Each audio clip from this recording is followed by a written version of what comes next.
Okay, welcome to the Grand Prix Essen Decklist stream. Is that how it's pronounced, Essen? Think so. GPE. Yeah, GPE, whatever. Close enough. Anyways, okay, I've been hearing some crazy stuff about the Decklist this GPU. the Flyers deck? Yeah, there's a lot of claims about the Flyers deck from people who submitted it. I'm not sure what new cards it caused. I mean, I haven't looked at the list, so I guess we'll get there.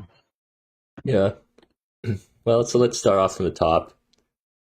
Alittleblank's new creatures are bomb.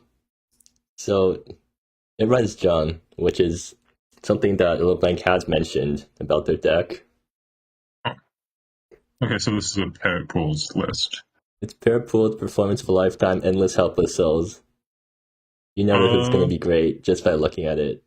I mean, I like a lot of these cards. I mean, I like Molten EHS, so like one or more performance EHS, burning out Mystery of Crashcraft, that kind of stuff. Yeah. I think those cards are really cool, and this plays a lot of that stuff.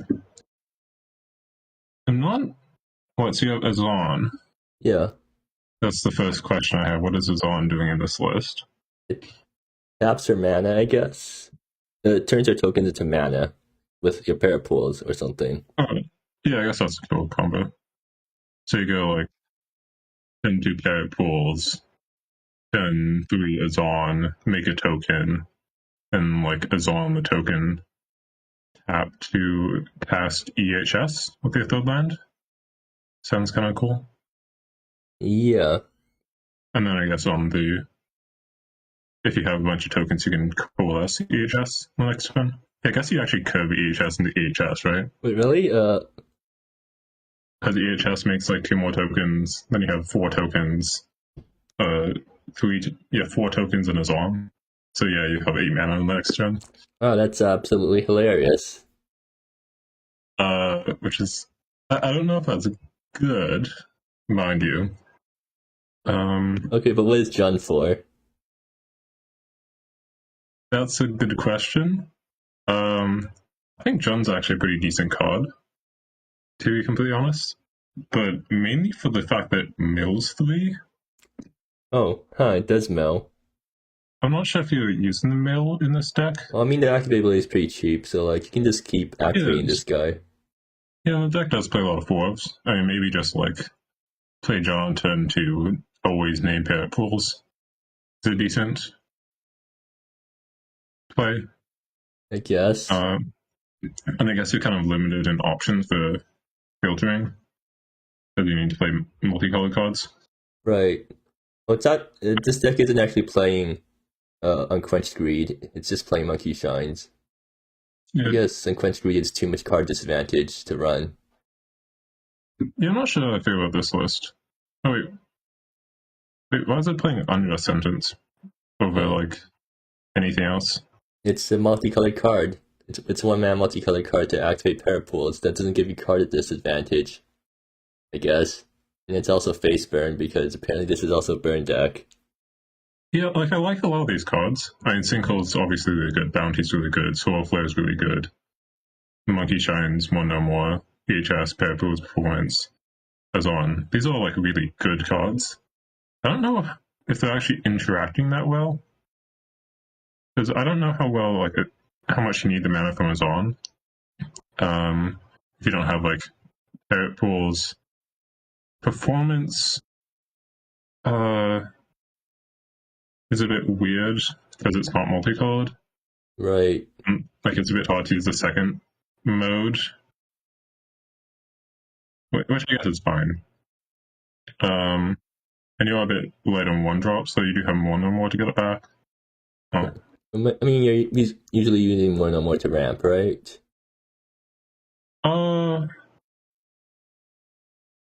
Yeah, One No More is just a very versatile card. Also, stinging Swordfish in the sideboard, that's pretty spicy. Also running. Wait, what is that for? Hold on. It's running 4 Plasma Axe and 2 Stinging Swordfish. I mean, Plasma Axe in case you want to go under stuff, I guess, but then Stinging Swordfish. I mean, again, like, Sting Swordfish is kind of underrated, but mainly because it makes it triggers Concord and stuff. I'm not sure what it's doing here. Right. Oh. Well, either way, so what are you even calling this deck?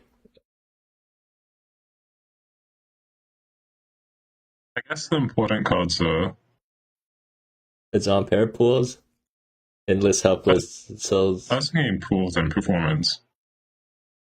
Performance pools? I guess. But what about... yeah. I mean, Azon is neat, but I don't know if Azon is critical to the list.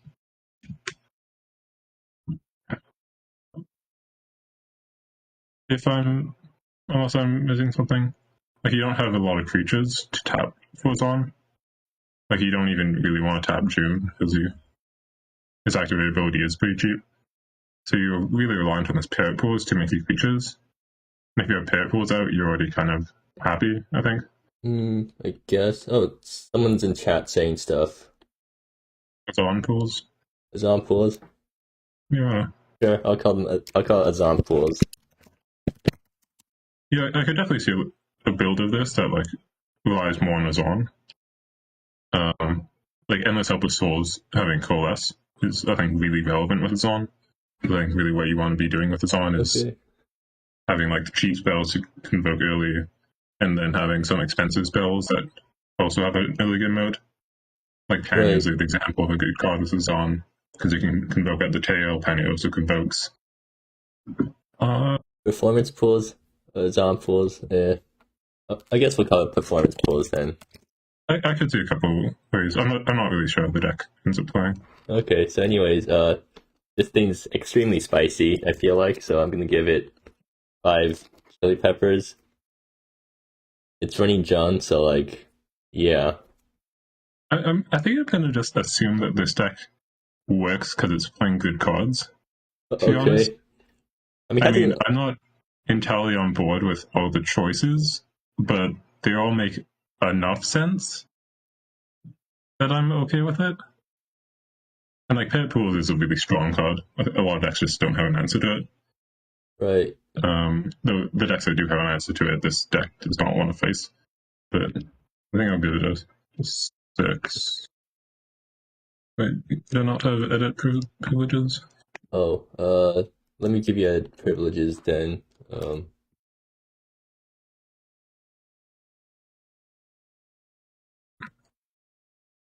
I think this deck is definitely a bit more sensible than like the last. Like, Alittleblank definitely makes some crazy decks.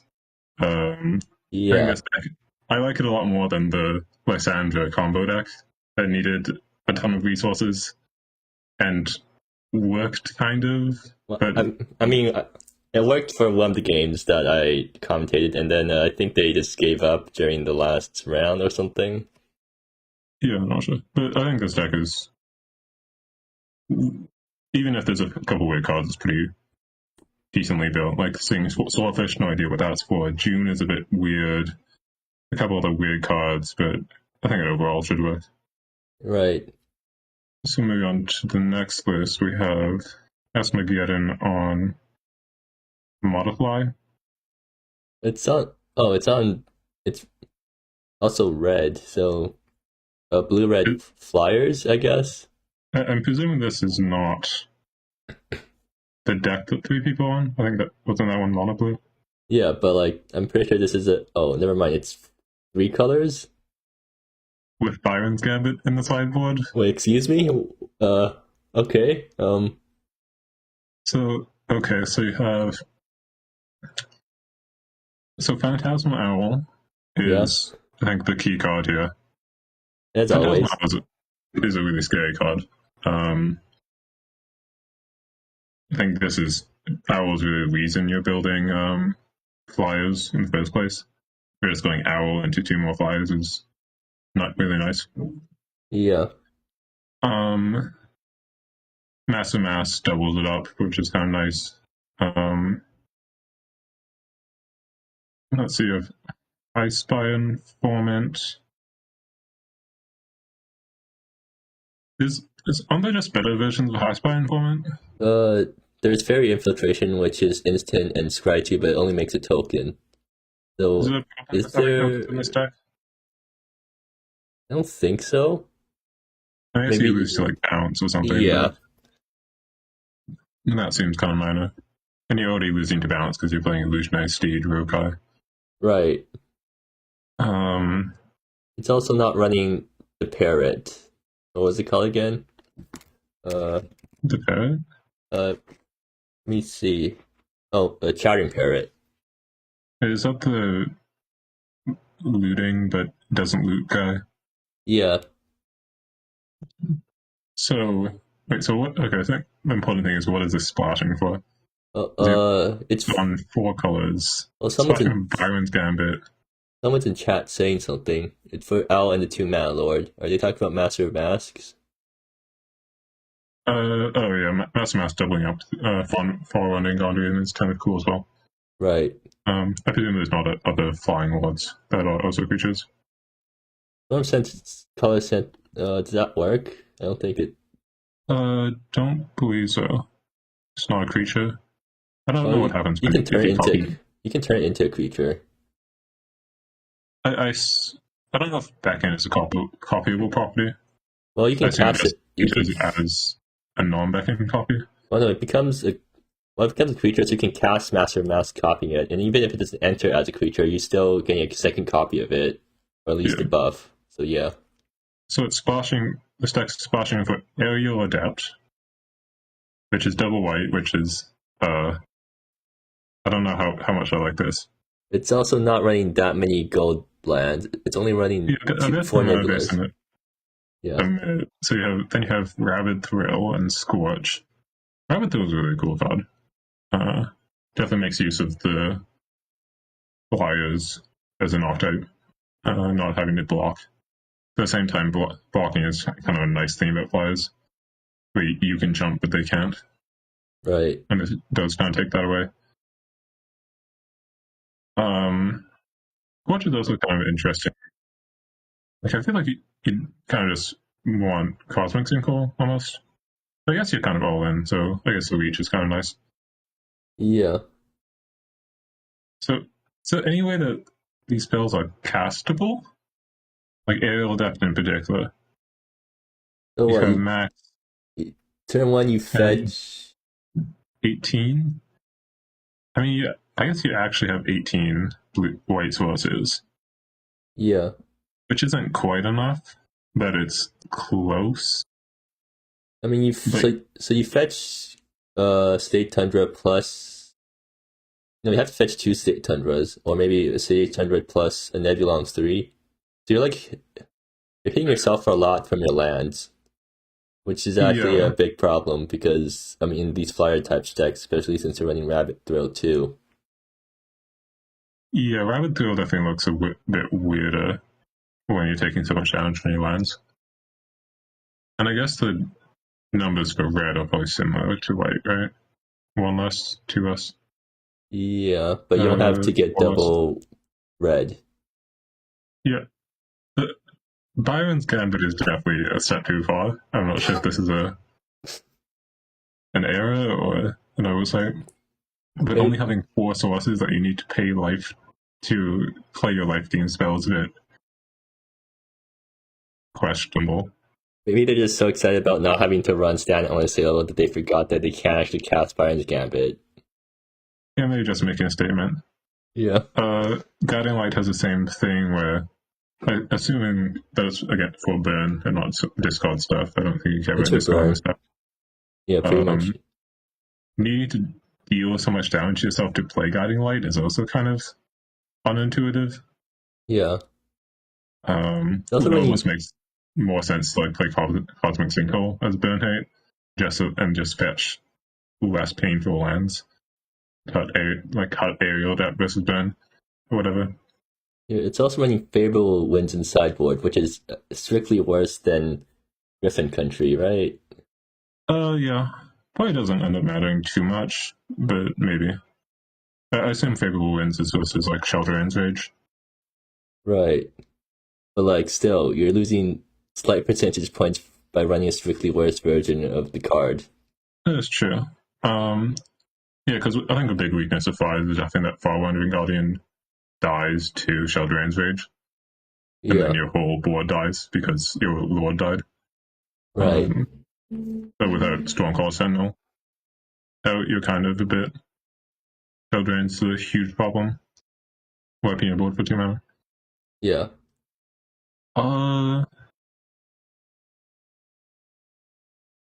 Yeah, I definitely think Sinkhole should be somewhere in this deck. I don't know where. Sideboard main deck. Yeah. So by the way, so we're calling this deck Jeskai Flyers, right? Are we calling it Flyers or Skies?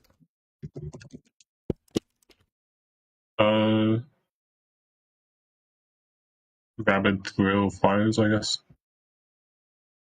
Yeah, I'll just call it Jeskai Skies.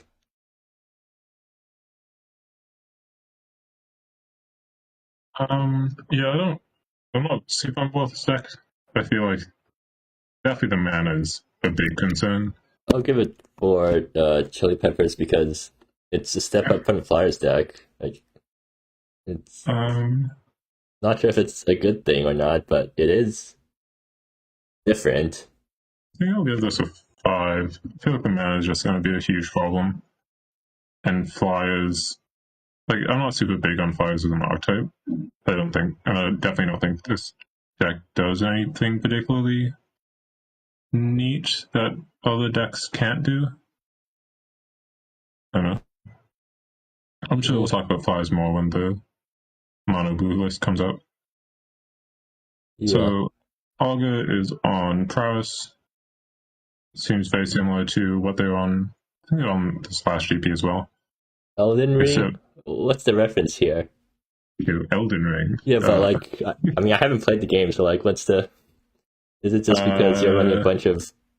I assume the reference is crossing the fog. Yeah, no, Crossing the Fog is from the Dark Souls set. Yeah, but you also cross fog in Elden Ring. Okay, I mean, yeah, that makes sense because it's from. I don't think it's as foggy, but it's still pretty foggy. Okay. I guess Night Academic kind of fits into Elden Ring more than Dark Souls. Yeah, and then Rapid Countess, I guess. Yeah, it's a bit of a stretch, but okay. Either ways, yeah. So the new cards are Night Academic and Vorgana Sass Flamewaker. Yeah. Which are just 1 mana, 1/2 prowess with minor upside. But they've cut what Storm Chaser out of it? What's that guy called again? The 1/1 prowess haste guy. I think that got replaced by Pupil of Lightning. Yeah. Which is a minor upgrade because in Raptor Countess can put a count on it. Otherwise, I think it's the same. But like you're cutting down on the number of hasters that you have. Oh, yeah, maybe. I don't remember if they were on 8 hasters last time as well.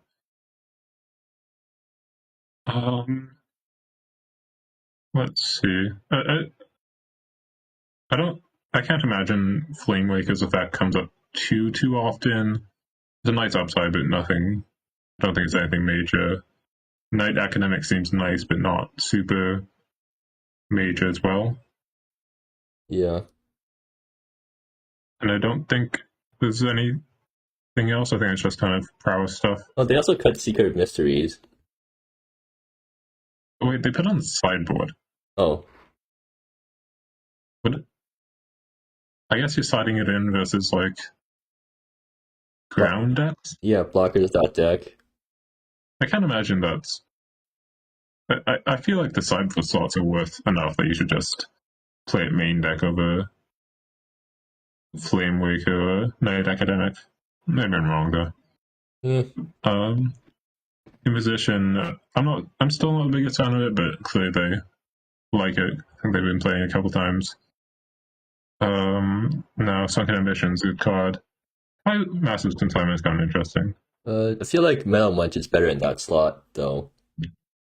I'd be inclined to agree. I'm not sure what artifact you're copying.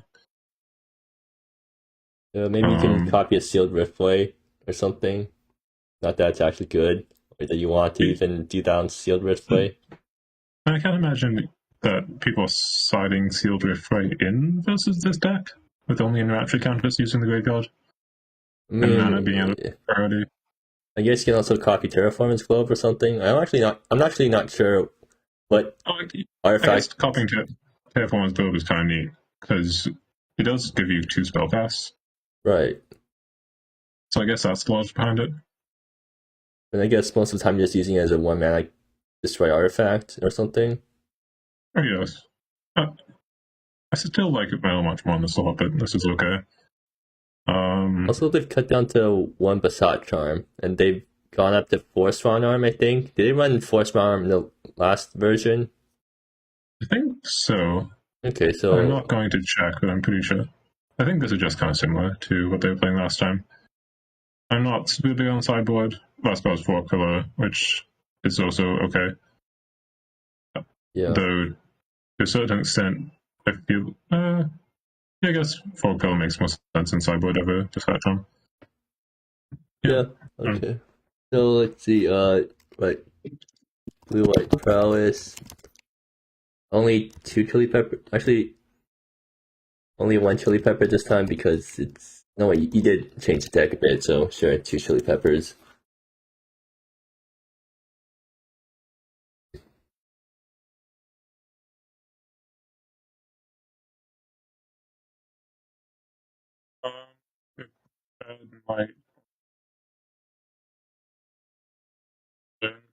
So next up we have Bad Knight 13, who's new to the format, I think, and they've just taken the winner of last GP.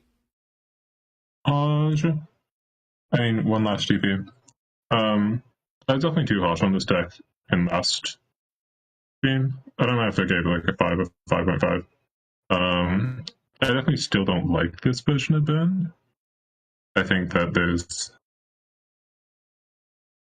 giving up like Hugo for Distant is kind of weird. Well, I mean, I think Cult is still really good. This didn't really work well. It's less painful. Yeah. The mana base is less painful, but I feel like, I guess maybe this is a good meta call. Because there's a lot of aggro running around. Yeah. But I definitely feel like there's at least the sideboard. I don't like the Riddle Master. Yeah. Flamey Point technique, I think, is also just very much so worse than Metal Munch. It's Metal Munch instant or sorcery? Sorcery, but I don't know if you care about having an instant speed smelt. It's instant speed smelt that can sometimes be a bolt if your guys go on block, I guess. Yeah, but I feel like just having Metal Munch as a Shelled Range rage you can actually play is really good in some matchups. Also, like Rapacious Rattler.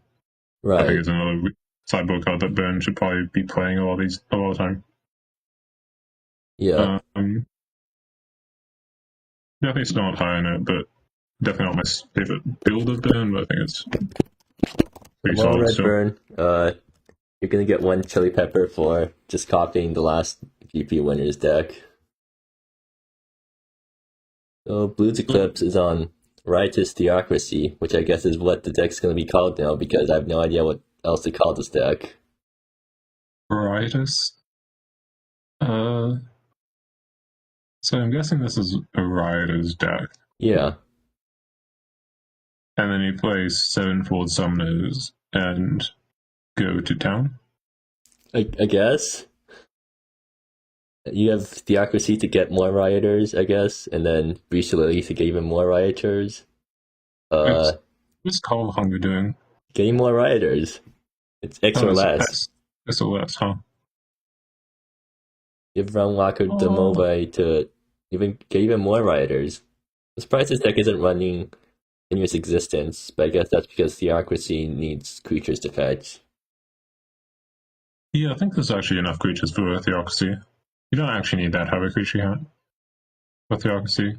Monument of the Fallen Man is kind of cool with 7-fold Summoner. Huh. Oh yeah, actually, Monument hits their entire deck, I think. Yeah. Event Horizon's kind of... I guess Event Horizon's fine. Yeah. Notably, they're not running Anointed Cursebreaker in the sideboard, or really anywhere in their deck, which I feel like is a mistake. Wait, what is Peg on Honor hitting? I don't... Indomitable Bear is also kind of weird. I think Daisy's just... I guess you don't have that many... Yeah, Daisy doesn't really One, protect you. I was thinking that Daisy protects Riders, and Riders all you care about. No, you do want your Color of Hungers and Sevenfold... Oh wait, Sevenfold is also protected by Daisy. Well, no, Monument only works with mana value 2. It doesn't work with 2 or less, so I guess that's true. Monument gets an Indomitable Bear. So if Daisy is just better than Bear, I think you're willing to pay the 1 mana. I think... I'm not sure how I feel about this deck. Sideboard is definitely a bit wonky. Peg on is a bit weird. It'd be Anointed Cursebreaker, probably. Yeah, Green Blades. Yeah, maybe. I don't think that's a huge thing. Yeah, Tenacious Guide is weird because you already have Monument to get around counters, I guess. That's true. Also, Tenacious Guide, I think, is just kind of mediocre in general, to be honest. I think like no deck wants Tenacious Guide, really. I guess it's okay otherwise. No 1-drops makes me feel a bit weird, but I guess that's part of playing Monument. Yeah. I guess someone did mention in comments, if this deck doesn't draw Riders, then you're kind of screwed. Yeah, so the way you can find Riders is Theocracy and then Call of Hunger. Is that it? Call of Hunger is sacrificing itself? Or anything else? Yeah, I guess that works. I mean, Call of Hunger does actually seem pretty good in this deck because you get so much free mana from Monument to the Fallen Man.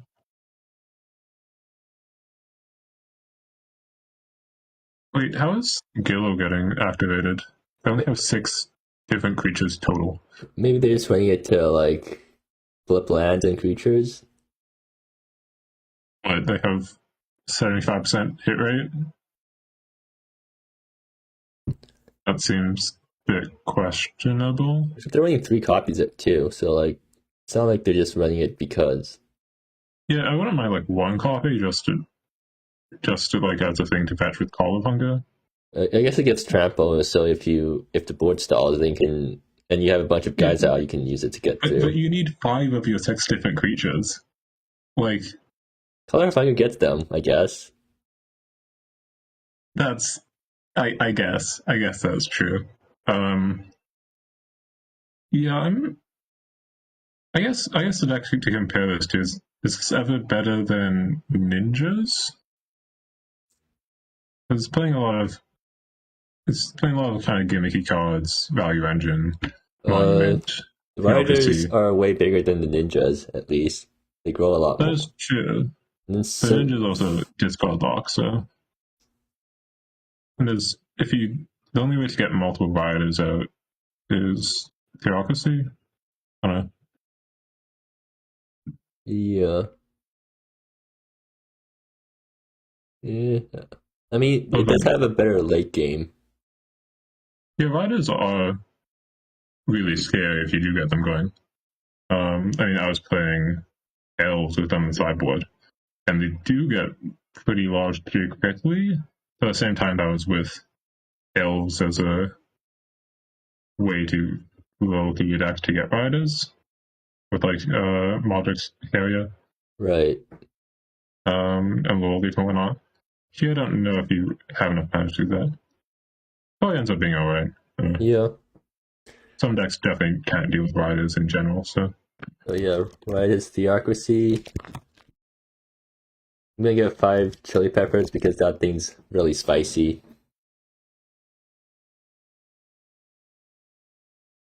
I think the other thing I should mention is that some decks do really care about riders, other decks don't care about riders whatsoever.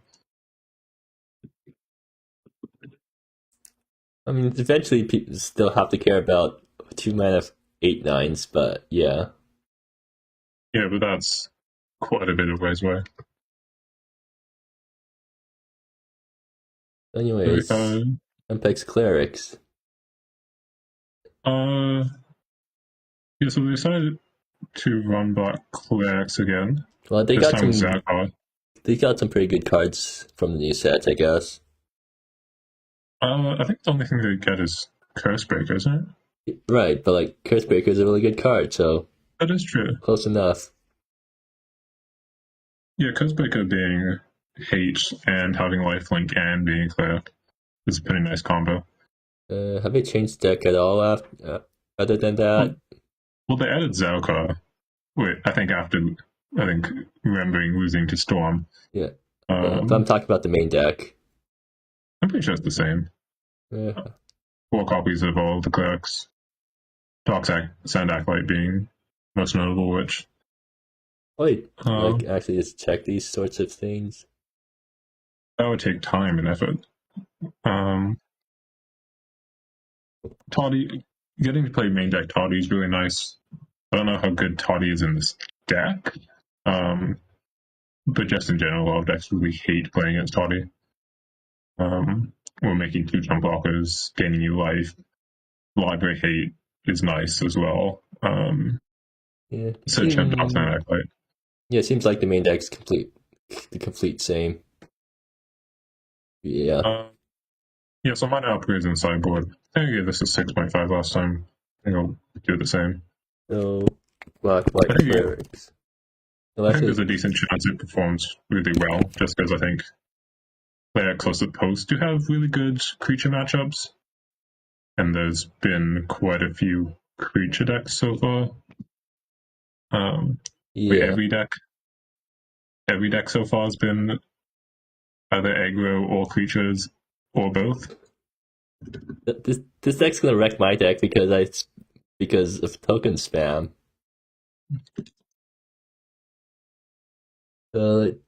Yeah. It also wrecks creature decks because Dark Sand Acolyte means that you can't spam creatures. Yeah, I'll just get rained out.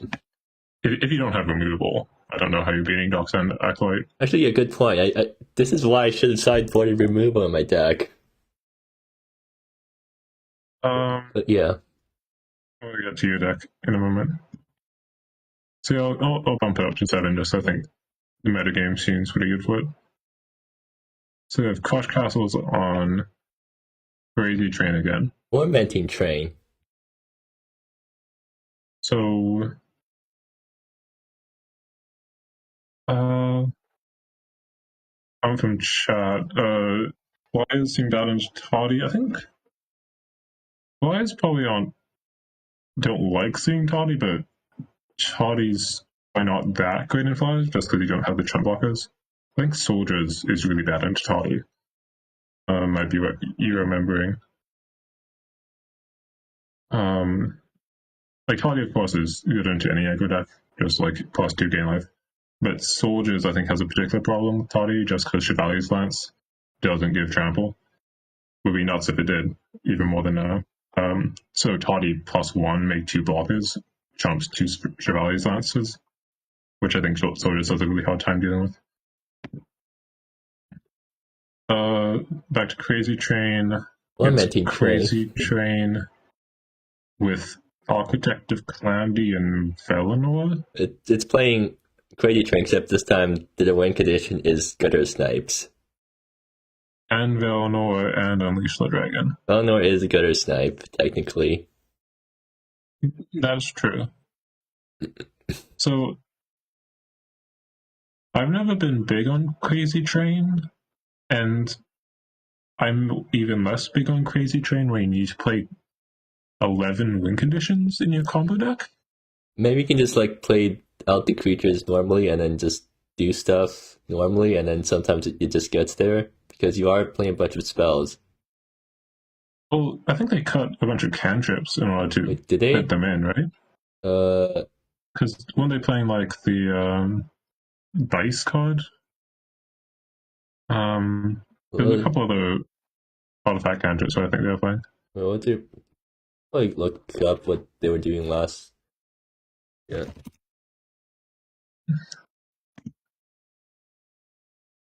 Yeah, they've cut marked coin, right? Yeah, that's I think the card I'm thinking of. So you don't actually have that card flow. So obviously Sage's Acids with another Sage's Acids one shots if you have a cost reducer. Yeah. But also does that with Unleashed Dragon. So I feel like almost at the point that you need to play 11 win conditions in your combo deck, you should probably maybe consider playing a different combo deck almost. Or like just playing the previous version of the combo deck. Yeah. You're still running Brynfleet Bay. Is that just for the artifact, or like because in the previous deck you could actually somewhat crew it? I mean you can crew it here with Valinor, I guess. I guess. I don't know what. Yeah, it doesn't look crewable here. Sideboard seems really good actually. Children's Rage is nice. Excellent is good. Yeah, it was nice. It's not a sideboard. But yeah, I think this deck's just kind of a bit rough. But you need to play so many payoffs that like die creature removal is annoying. And then on top of that you have Anointed Cursebreaker as a card a lot of people are probably going to be playing. Well, and this definitely doesn't like to see that. Well, at least like Anointed Cursebreaker can only kill one thing, and the thing has a ton of stuff for it to kill. Yeah, but I mean, I don't know. You really don't want that one thing to be anything, really. I mean, Hellbent Speed seems kind of necessary here as well. Yeah. And actually, also, the mana base, since you're running colored mana base becomes a lot worse. Because you need to like cast these red and black cards. Yeah, that is true. Definitely more painful. Whereas previously they were on 0 pain lines whatsoever. Yeah, I'm not the biggest fan of this list. What, are we calling it Tormenting Train, or is it Black-Red Crazy Train? Whatever train. Yeah. Well, it's pretty it's a bit spicier than normal train decks. I'll give it 3 chili peppers.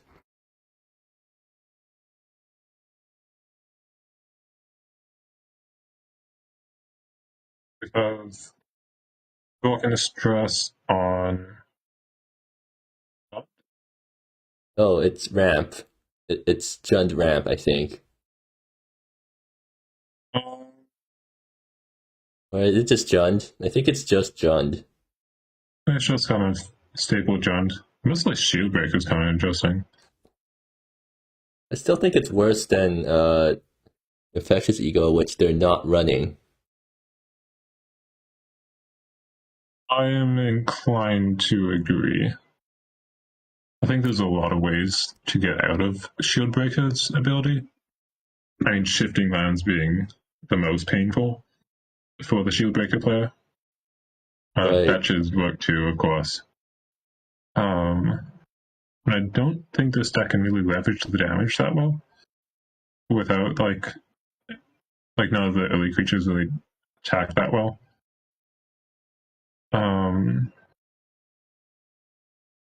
They have a lot of one-ups, which is interesting. Do they have that?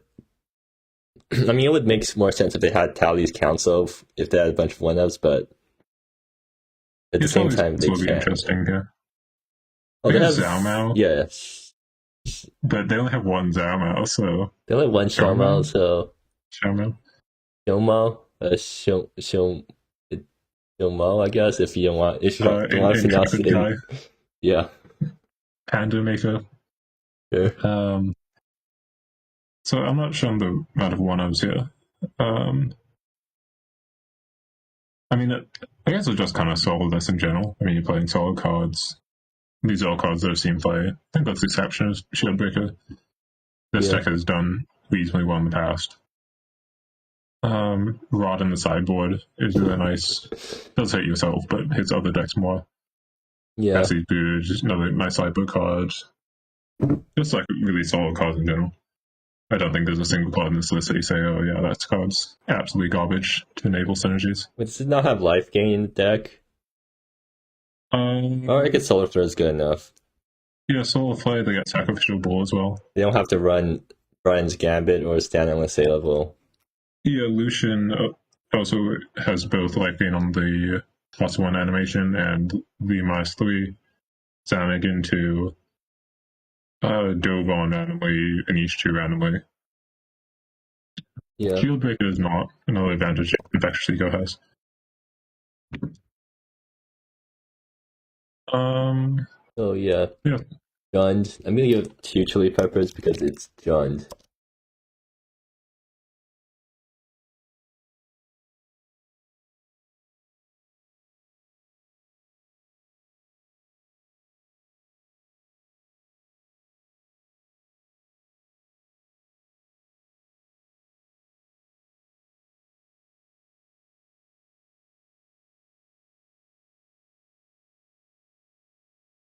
So moving on to elmikkino's deck.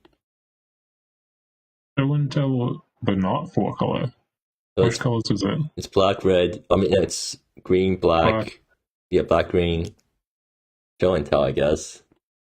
Or what's the show and tell deck in this format called? Omnitel or Sneak and Show? I forgot what the name for it was. Eureka Tell, I think. Oh, Eureka Tell, right? Okay, so you have Announcer Preserves. I guess that's how you're ramping? Interesting. I guess this makes sense. I mean, it makes 2 Trump blockers, which is kind of nice. Ramp 2 to 4 for your Miraculous Genesis Force Fellowship? Huh. Yeah, that's your 2 show and tell effects. You're also running Springtime. I think Springtime's probably the best 2-mana ramp for this deck, right? Yeah. Because you do care about the filtering a lot. Miraculous Genesis is kind of neat, because all your payoffs are creatures, and I presume Crane lets you choose what they destroy. They've asked about it before. Also May too, so you don't accidentally get wrecked if you only have a Crane down. Force Fellowship, and then your payoffs are Stormia, who encircles all Tyrant Attributes, Horrific Progenitor. Stormer and Horrific Progenitor feel iffy, because like they don't do anything instantly. Yeah, not having ETPs is kind of rough. So like the other Eureka deck was playing all these super powerful 7-8 mana planeswalkers that made 8/8s and also gain life. So like Velia and Valir Thunderer. And the Leviathan dude. Wait, oh yeah, that what was his name again? What is 5 book? Cherry all depths. Oh yeah, right, Cherry. Those both really heavily stabilized the board and just kind of won a few turns. Yeah, but I guess this deck can't play it because you have Genesis killing these guys. You have to run creatures. I guess Dromia kind of does the same thing. I mean, it's not like people attacking through Dromia. It dies removal. Stabilizing. It does, but what removal kills a Tintin in this format? Exile removal. Like Event Horizon? Okay. Actually, just Exent also kills it, I guess. Yeah, Exent kills it, but not a lot of people on it. Exant. Pith will obviously dodges. Right. which I guess is an advantage over the Planeswalkers because the tokens don't dodge Pithwell. Right. I guess you can kind of dodge Ascendal and Helpless. All the red burn obviously doesn't work. At the same time, it doesn't have Trample, so it doesn't kill all that fast. Yeah. And you are giving your opponent a Eureka. Well, I mean, you get to kill something with the Eureka. Yeah. So I guess the other side of the deck is, I guess the reason you'd be playing this over the standard deck is that it's better aggro matchup. It's a presumption. But the main deck of Wave of Decay, Descend on Helpless, Afterlife takes its due. Yeah.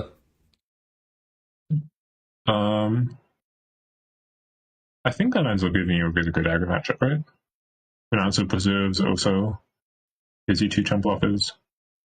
Yeah. Then you get Singularity's Grasp, Pithwell in the sideboard for a good measure. And the fatties are definitely good enough to win an aggro matchup, right? Right. Horrific Pretender, if it swings, you lose. Drummer, if it swings, you lose. Tyrant of Trinity, if it comes to play, you lose. So. Yeah, definitely. And then, but then for control matchups, how are you winning? Just you're kind of relying on Crane. I guess Tyrant too. Yeah. If Horrific Pretender doesn't get answered, then you also win. And then I guess you get Jabaya, Valdez, Duress from the sideboard. Yeah. Right? You just become Monumented Queens. Yeah. Definitely weak to counter spells, but probably ends up being alright for the sideboard. Yeah, I think I'm on board. Also, 3x Mitigate main deck. It's kind of funny. Oh, I guess they've really come prepared. Which, I mean, you do get to play it because it's you're kind of missing out on turn 1 and decent chance you miss out on turn 3. Either way, but I'm going to give it 4 chili peppers for a new take on Eureka Tell. Yeah, I like the Eureka Tell in general. And having good aggro matchup seems really important. So let's see. Next up is Epid on Casino Scam again. With, I think, no new cards. No. I feel like there should be cards that would have been, or new cards that would have been good in their deck. Yeah, they didn't ask me about any new cards. This is a list I gave them a couple of GPs back. I don't know if there's actually any new cards. Because this actually doesn't have a lot of slots. Ready for anything? I mean, that also gets you to a turn 3 Infectious Ego easier. Well, the problem is that the only slots that you can cut on Needless Atrocities, Confirm Hypothesis, and Cosmic Sinkhole. Right. The rest are either part of the poison package or part of the combo. Combo being that you buy time, end of your opponent's turn, then you wish to see Black Hole's Musings, exile as many cards you want, find, then just pass and then attack next turn. You can also find Darkline's Charm to give unblockable and Blood River to give haste. Yep. I think this deck's generally pretty solid. Nothing's changed. Sideboard's the same. Probably doesn't have Blood Ritual probably isn't that great in the meta. They're maybe okay. Violent Collapse, Descend the Helpless is nice. Yeah, Violent Collapse. For aggro. Not enough. That card's really good against decks that, or creature decks that use Selfless Savior or Selfless Spirit effects to protect their guys. Yeah, definitely. And that was definitely relevant with Underpass Sentinel. Yeah, I think this deck's, I think I gave it a 6.5 the last time as well. I'll give it 1 chili pepper because I've seen it too many times. Blue-black Casino Scam. Actually, no, I'll give it 2 Chili Peppers because I still like Casino Scam as a deck.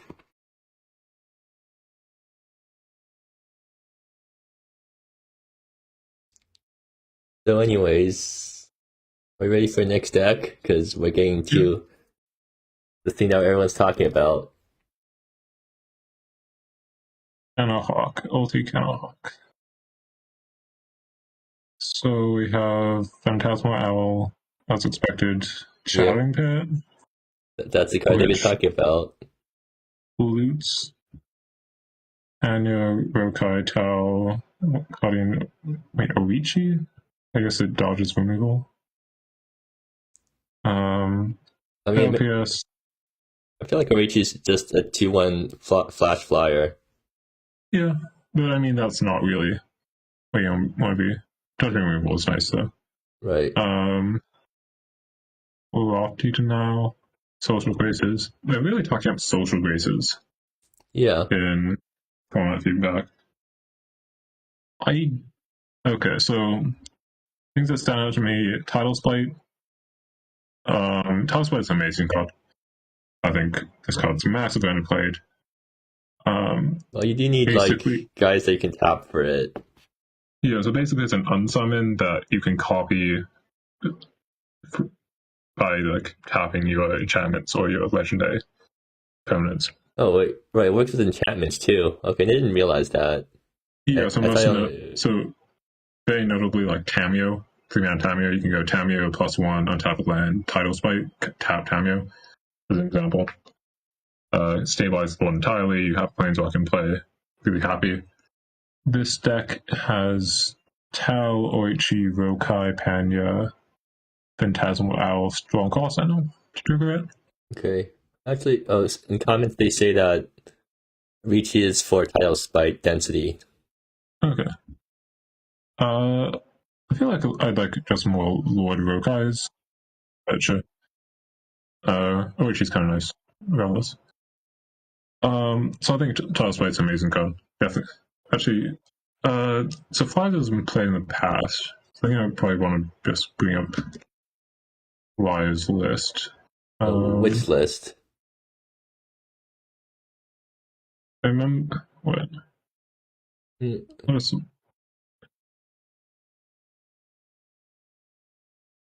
me a second. This is something Red Rise is really nice for. Yeah, you can actually find decks with cards. Send me the Red Rise link. Yeah.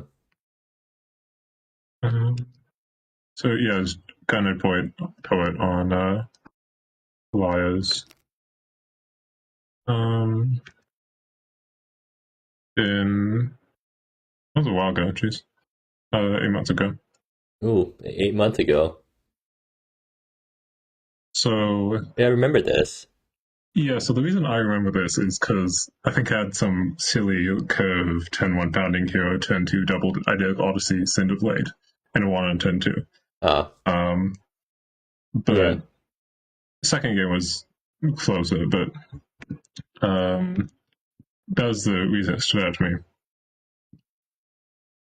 So what does this deck get over this list? Title Spite. Yeah, Title Spite's big. Sunken Ambitions, good card, but Title Spite is definitely better. Gets Luigi seems to be mainly for Title Spite. Good card, but I don't think you'd be playing it without Title Spite. Chattering Parrot. So you get Chattering Parrot as one thing. Social Graces. Social Graces. Infiltration. Yeah. And then some random choices with like Spell Pierce in exchange for lands. And you're also running Sunrise River. Yeah. So 2 for infiltration, 4 Chattering Parrot seems like the main thing. Social Graces 2. So I guess those are the cards to talk about. Yeah. Because mind you, the Flyers deck would never, I don't think, performed exceptionally well. In general, Phantasmal Owl is 12 and 11, which is okay, but definitely not exceptional. So you get why is Chatting Pit great in this deck? What is it just trying to find Phantasmal? I think it's just card quality in general, because looting is just good if you have a lot of it, and Chatting Pit does give you a decent amount of it. I guess Chatting Pit is a reasonably large upgrade over Swarm that is possessed, which looks like a good card, but really is kind of a trap. Right. Having to pay mana on upkeep is really not nice. I mean, like, looting is basically about as worth as much as scrying, too, right? So, like, you're basically getting extra copies of fairy infiltration, quote unquote. Yeah. But still 1 on flyer for 1 is my kind of concern. Then you have fairy infiltration, which is just a kind of good card. Definitely 16 lands seems really rough, to be honest. Well, that's why you have Chatting Parrot plus Fairy Infiltration. You just have so much. Yeah, but the other side of it is, hey, why don't you play 18 lands and then throw away extra lands of Chatting Parrot and Fairy Infiltration? I mean, why does Delver play less lands rather than more lands with their cantrips, right? It's Turbo Xerox. I guess that's fair. And like, so Delver doesn't actually go to 16 lands, does it? Like 16 lands, you start getting into mulligan issues. Yeah, we also have Social Graces against decks that hurt themselves from mana base. Yeah, but Social Graces won't help you keep a 1 land a lot of time. Let me just check how many lands Delver plays. Delver's on 19? And that's like Delver Burn with Wispy and Goblin Guide and Pyromancer. Okay, I mean, look at the comment. It's because during testing, the deck draws too many lands on 16. What? You routinely keep 1-landers. I mean, yeah, that makes sense. And it's like that feels really sketchy. And like Sunrise River is a soul land, which I guess. Okay, I don't really believe that. Where you have Panya as a flash creature. You have all your instants. Like you play one of your creatures and then you keep up one of your counter spells. And all your counter spells are 1 mana. Actually, no, all of your instants are 1 mana. Or besides Lofty Denial and Social Graces. Lofty Denial is 1 mana. Right? Or no, wait, Lofty Denial doesn't get cost reduced. It's the other way around. Okay, yeah, never mind. Yeah, so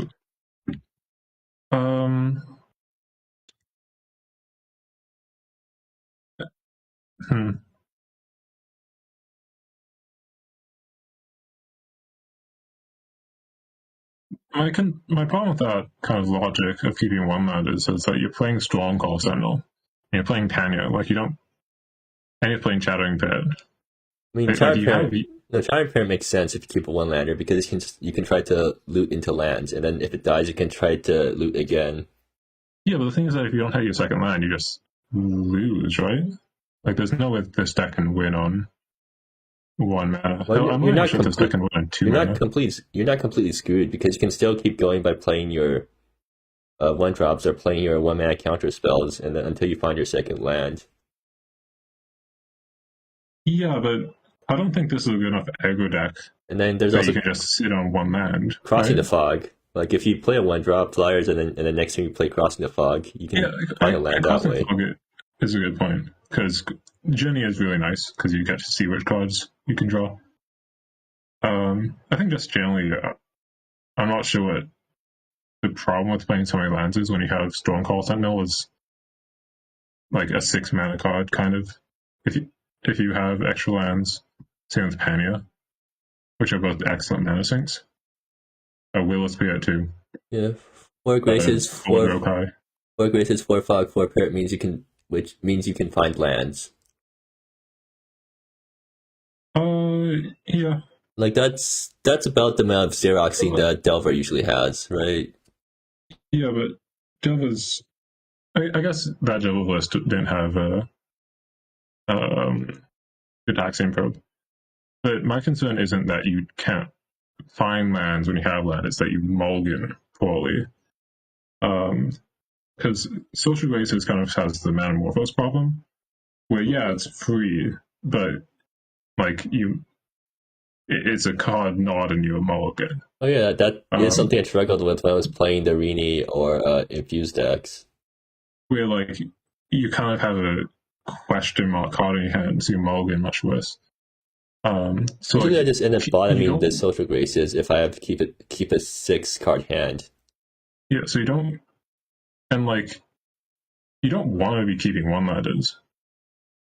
Delvo Space Wasteland, yes, I was looking at Modern Delvo as a example, which does not have Wasteland. I guess it ends up being fine. I think the bigger question I have with this list is I'm not sure if Phantasmal Hour actually ends up being better than Chevalier's lands. Well, I mean, they both died to Anointed Cursebreaker, at least. That is true. Phantasmal Hour getting wrecked by Cursebreaker is really not a good thing. Same with Stormcall Sentinel. Those are both cards you really hate getting Cursebreakered. Where like Phantasmal into 2 1-drop birds seems like where you want to be. But that still only attacks for 3, whereas Chevalier Lance does the same thing. Chevalier Lance is jumpable. But it's just so much better than Owl because it's only 2 cards. Going Owl into 2 1/1s also opens you up to a Sheldrayan's Rage, a Metal Munch, Rapacious Rattler, which just utterly destroy you. Fallwinding Guardian, this was mentioned previously, but Fallwinding Guardian does not save you from any of those cards. I think against those cards, you're just supposed to help counter spells. Yeah, but my concern is that you can't actually do that. Because first of all, you only own 16 lands. So you can't really go draw go. Like, Sunrise River is acting as... That is true, but you're not playing 1-drop Sunrise River. Right. And you still are an aggro deck. You're not winning the late game here. As far as I can tell. Tau helps you because you can delay stuff, and then once you have more mana, you can like flip counters or whatever. Yeah, but Tau being an ETB was mentioned, and that again doesn't save you from Sheldrayan's Rage. The Sheldrayan's Rage is an instant. Metal Munch is cheap enough that you can pay for Spell Pierce. Rather is a bit harder, but yeah. Yeah, well, Valor dodges Spell Pierce. Lofty Nile does hit it, but again, to keep you up 2 mana. Soul Pierce hits it, yeah. Yeah, so I mean, Soul Pierce. Rattler Munch are very easy to count in this list. With what? Will Spirit. Will Spirit, okay. I mean, that still seems kind of bad, but sure. Still paying 2 mana to counter Rattler EDB or a 1 mana card. I guess that definitely saves you a bit.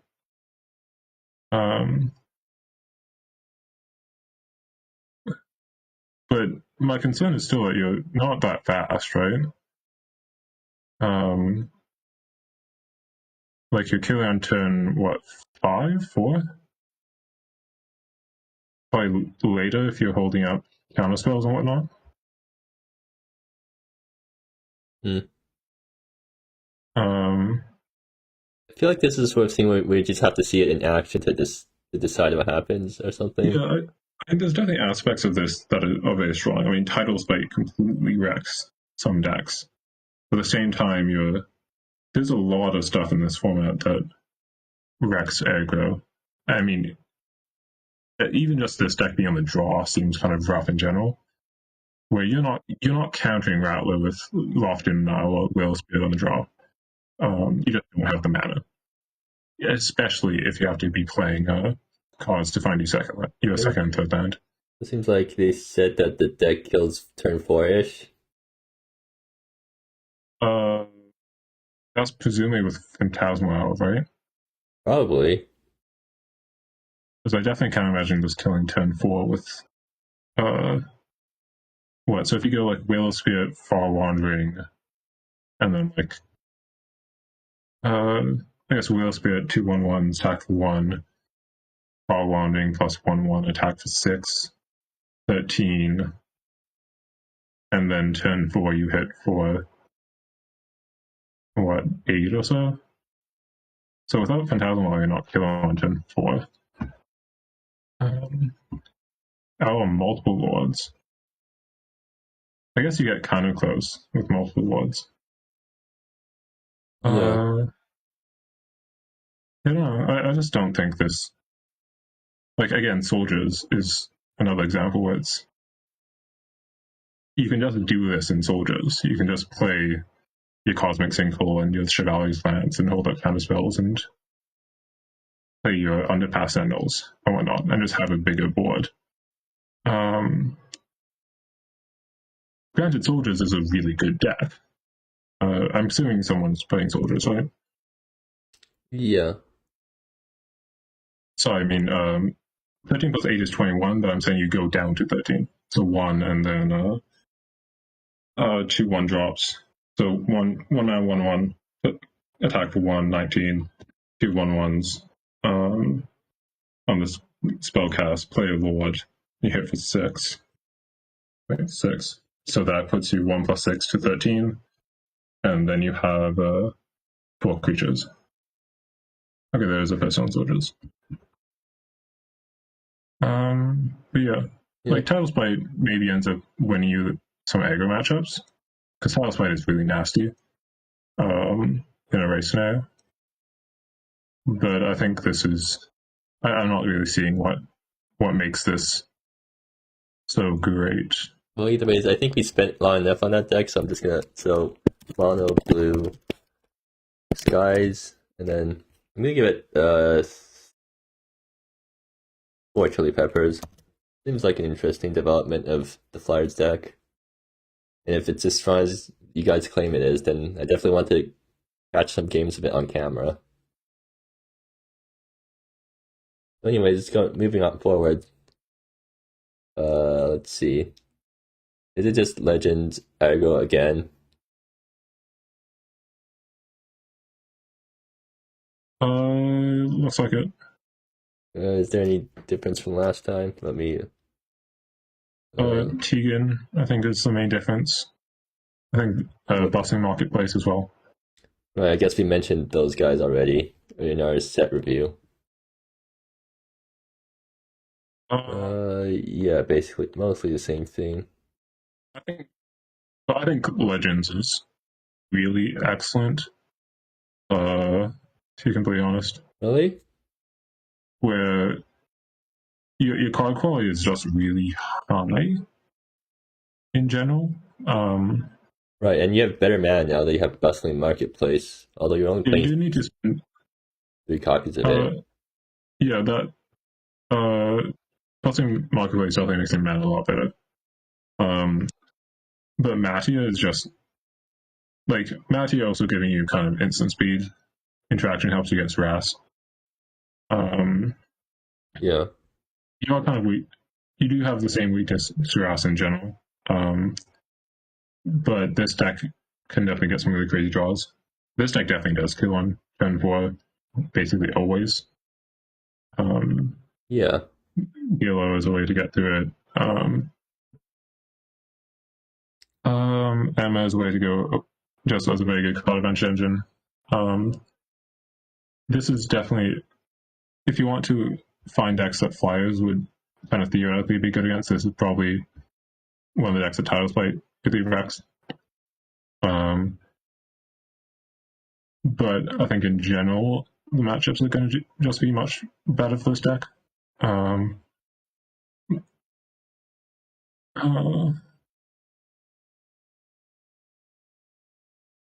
With Mattia, I think honestly, Mattia is just a crazy card.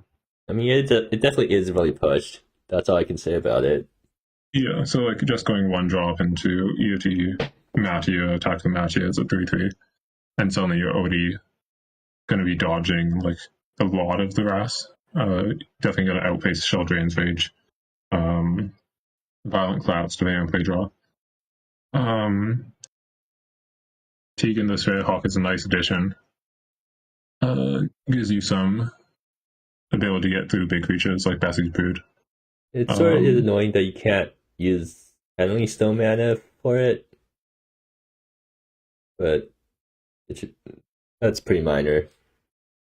Yeah. Then everything else. Actually, it's still running Warhound Shuja. I still don't like this card because I feel like it's too slow. Yeah, I kind of agree.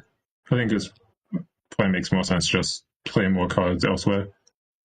Or even just like play like Hazadiel on the sideboard. Yeah. So apparently gaolo is saying that, I don't know how to pronounce their name, says that the only bad matchup is Teemo Tempo. I can 100% believe that. Yeah. There's probably other matchups that are kind of annoying, but Teemo Tempo definitely preys on a lot of these decks. Just because it's on a power burn and attraction and counter spells with very high card quality. Yeah. Sideboard, you get Zalkar, Quilios, nice versus a lot of decks. Shade Vault Reclaimer. I mean, you curious on Jade Vault Reclaimer versus Anointed Cursebreaker. This guy should be Anointed Cursebreaker. Particularly because Swan Canyon taps the Cursebreaker, so it's kind of nice in mana. I guess, yeah. Probably should be Cursebreaker, and then you're also running Confining Priest, which I guess is you don't really have any legendaries that have creature removal effects, I guess. Yeah. Probably less necessary now with Tegan, but definitely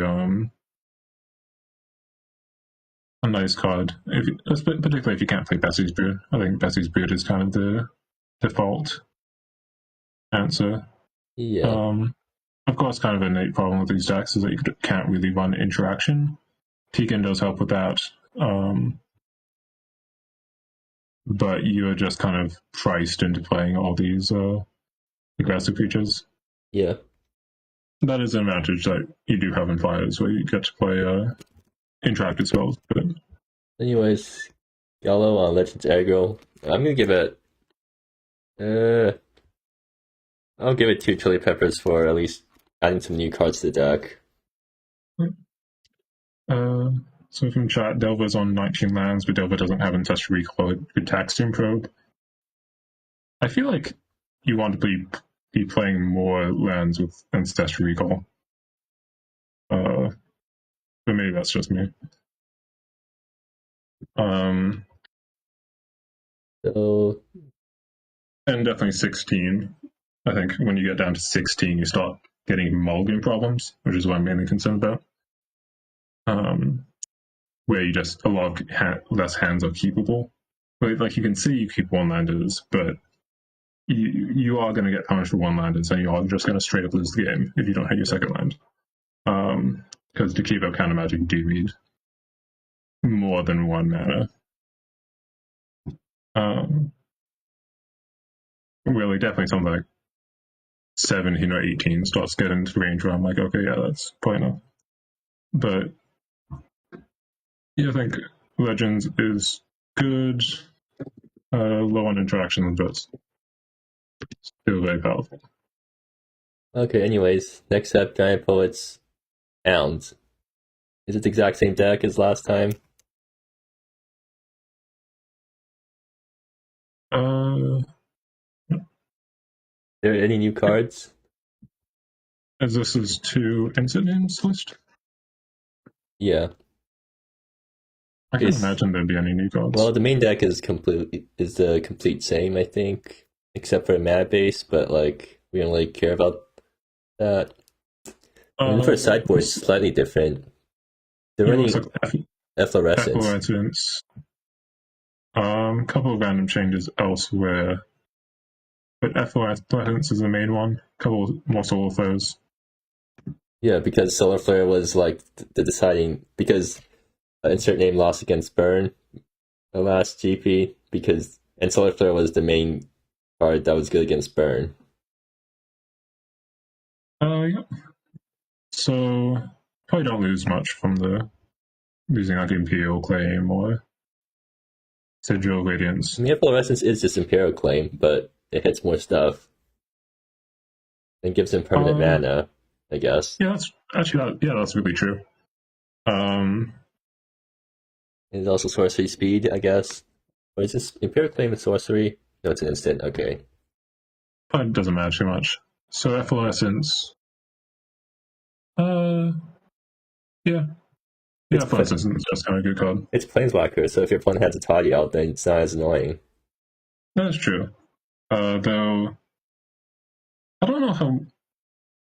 I think Effervescence is kind of a hard card to bring in at times. Like a lot of these kind of mono aggro decks, like tribal aggro, just have a tough time bringing cards in. So you do need critical mass, where you need your 1-drops because you need to go out, and then all your 2-drops are lords. Right. Yeah, but Hounds is. It does get hit by EHS, I guess. It does get hit by EHS. And it's just kind of efficient, so you can play on turn 3 or whatever. I mean, if you have nothing else to play, if your opponent doesn't have anything to play on, you can just try to mastery them. Oh, that's true. I think there's kind of a question of like toddy, like you brought up an example. How much do you want to bring in Effervescence to deal with toddy when it's already going to get a plus in? And it's going to give your opponent mana. Maybe that's relevant, maybe it's not. Versus just kind of hoping to hit Anarch Hunter to give stuff trample. Right. Not saying that Effervescence is bad. Like obviously, the combo matchup, Effervescence is just exactly what you want. But I think there's a kind of weirdness of when you bring it in at times. But yeah, Hounds is good. You play all your lords, and yeah. 1 chili pepper for not really doing anything with the deck, unfortunately.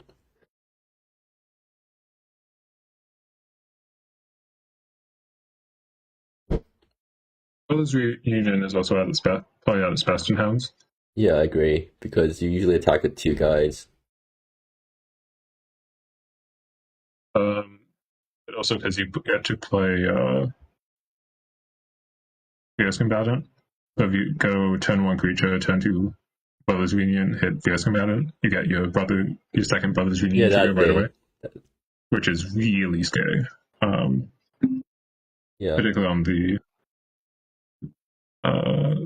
Particularly on the play, that's just something that's almost unbeatable. We start to get a violent collapse range basically immediately.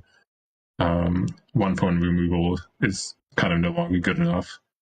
That kind of stuff. Yeah. So Herzi's on Tropic Thunder. Is that the exact same deck as last time? I mean, Herzi's on a different deck last time, but like, is this just the same? Yeah, I think that's just a meta, a stock list. Same old, Secrets same of old. the Public Court, I think, is the change. Well, no, they added secrets to the previous version, right? They had secrets in Mishka in the sideboard. I don't know if they had it in Tropic Thunder. Maybe they did. But yeah, actually, yeah, they probably did. You know, okay, I'm just gonna give you 1 chili pepper for now, because how do I get my chili pepper? Okay. Really? Do we really need to talk that much about this deck? Yeah, I don't know really how to rate this, because this kind of deck is like all Herzi plays, and they're very good at it. Yeah. Where they constantly kind of get in top 8, but like whenever someone else picks up this style deck, seems to not do as well. Whenever you post a commentary video on one of the matches, they'll go through and explain why every point that you thought they were wrong, they weren't actually wrong. Yeah, but I think that's more of problem with me being bad at commentary, then really. Yeah, I mean, even when they'll correct me too. Right. So I think this list is definitely very good. Like intuitively, I feel like this would be changes. Like I kind of feel like there should like diffuse isn't actually good.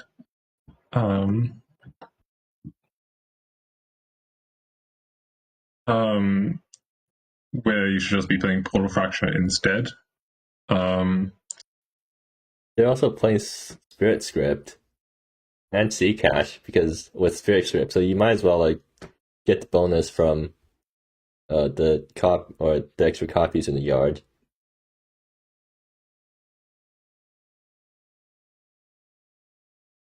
Yeah. I can definitely believe that diffuse is better than Portal Fracture here.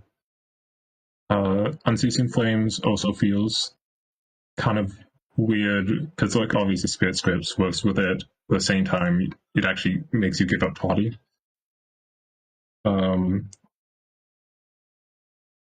Which is kind of awkward, though maybe it's worthwhile. I'm not sure. Yeah. I feel like it should be weak Graveyard Hate, but you have tools to Graveyard Hate. Yeah, Herzi is home playing this deck to a science. I'm inclined to say that this deck is very good. It's very good. Yes, it is. I think it definitely has its weaknesses, though. Let's see. The Graveyard and whatnot. But I'll trust that this deck's definitely a very competitive one. So InfinityChef is on Pirates. Is it the same list that you were running?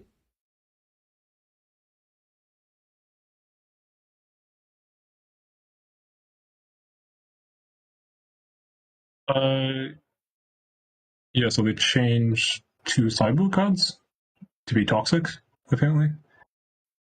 Adding to Iran's curfew. Is that card even good? Well, you fetch it off by scene, and right. then it suddenly becomes very good. It's still 3 mana. Cards are pretty good. All you're doing is putting 3 mana Dismiss into your quote-unquote hand, I guess. Yeah, I mean, that seems alright. But you can't use it on the same turn. Because you're playing Lysine on 3. I guess that's good enough. If you're playing a 3 mana 3/3 Tribal Lord that also fetches you a 3 mana Dismiss. Yeah, Amelia it is a bit awkward because you can't cast it, so you can foretell it, get the Lord effect, and then next turn you can't proactively cast it like you can with Brimstone Erosion. But against the deck you're signing in against, probably don't care that much. Yeah. I like it on the board. I personally would have probably cut the Master Negotiators instead of get a very wide and mono bench, but whatever. This deck, Pirates is really scary except for its 1-drop creatures. Recruits of the Demeter and Scandalio are not very good cards. Sealassie is okay, but as a tribal creature, it's not great. So like if you compare it to what Hounds is getting, they're getting like 1 mana 3/1s in offload. A bit of a asterisk there, but even just Great Help Initiate alone is way, way better than what Pirates is getting on turn 1. Yeah. What Pirates really excels is everything besides the 1-drop slot. So you have Flockmaster, which is the main card you're playing 1-drops for. You're playing 1-drop Flockmaster is really scary. Flockmaster gets really out of hand really quickly, particularly with Helene. Giving a buff to the birds as well. Hookhand Freebooter, if the pings are ever relevant and you have a freebooter in play, Pirates probably wins the game. Wait, it's actually good against flyers because it pings away all the flyers. Very true as well.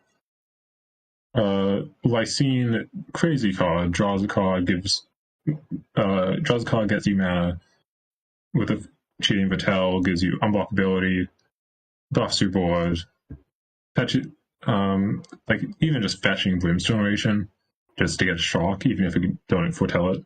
Turn 4 Lysine Podcast Restoration is pretty good. Intrepid Captain is Crazy Rabble Master. Heist Most Daring is the best one drop in the deck. New card. You don't care too much about the impulse draw, but giving haste is really nice. Works incredibly well with Intrepid Captain and Olsen's Valkmaster and whatnot. Yeah. Well, either way, so Pirates, I guess Red Pirates. I'm gonna give it 3 Chili Peppers because I've already seen this deck in action, and Also, another nice thing about Pirates is that you get to sideboard Cosmic Sinkle. can you make more colors of mana? I guess Nebula. Yeah. But also just Cosmic Sinkle as a Spike / Quench, I think it's called. Yeah. Is going to win a lot of matchups. Like Sinkhole is a kind of quality of card, interaction that most aggro decks don't get. So being able to get played in Pirates is really nice. Well, anyways, moving on. InsertName's running Barks. I guess Spat Barks. Also running Urine Encounters. And Embodied Soul. And then Trains and Artifacts. I think it's just a mid-range deck, right?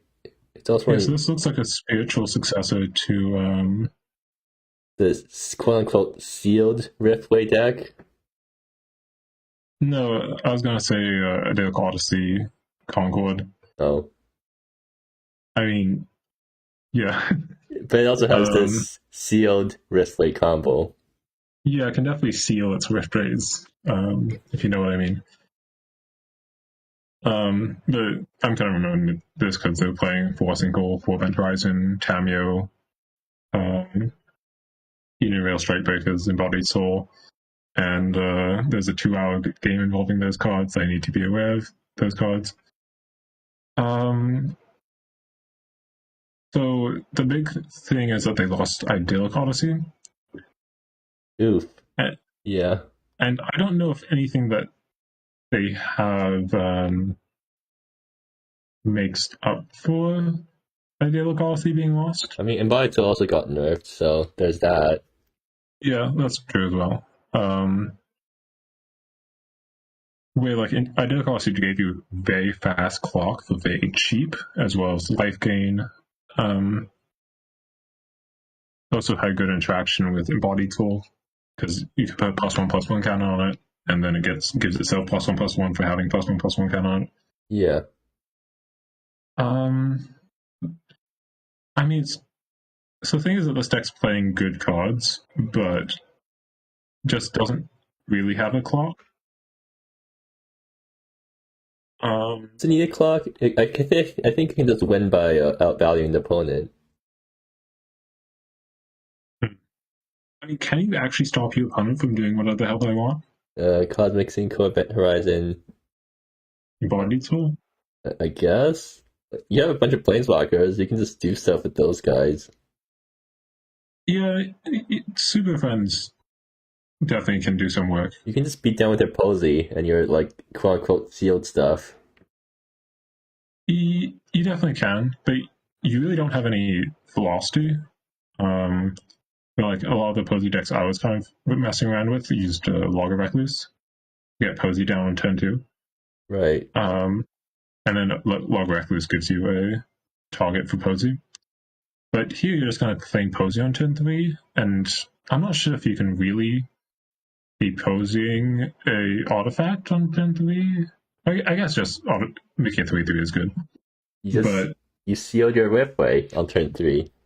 Yeah, but if you come behind on board, Posey is kind of a bit questionable, where it doesn't have the same kind of loyalty count that like Oko does. But yeah, I don't know. InsertName says that it's not the meta for the deck. Yeah, I'm guessing that's with the amount of aggro decks running around. Yeah. I mean, you have Bessie's Brood plus Byron's Gambit, so, like, you have a decent sideboard against aggro. Oh, you're also running Title Spite. And with Yeah, this Title amount, Spite. yeah. I think Title Spite should probably be main deck, to be completely honest.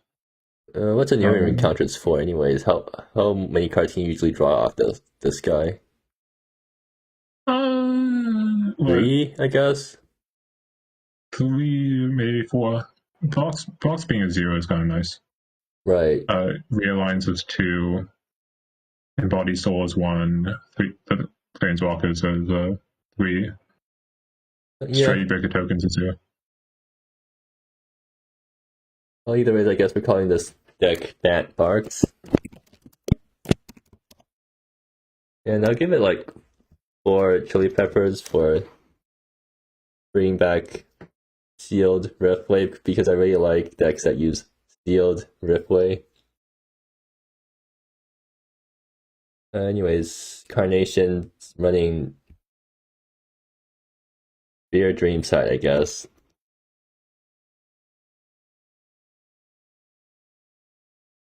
And have they cut Rastad's command? Like, did they update the deck to cut Rastad's commands? Okay, yeah, they have. I think so. Okay, so it's Dream Sight, except it doesn't have the OP Rastad's command thing anymore.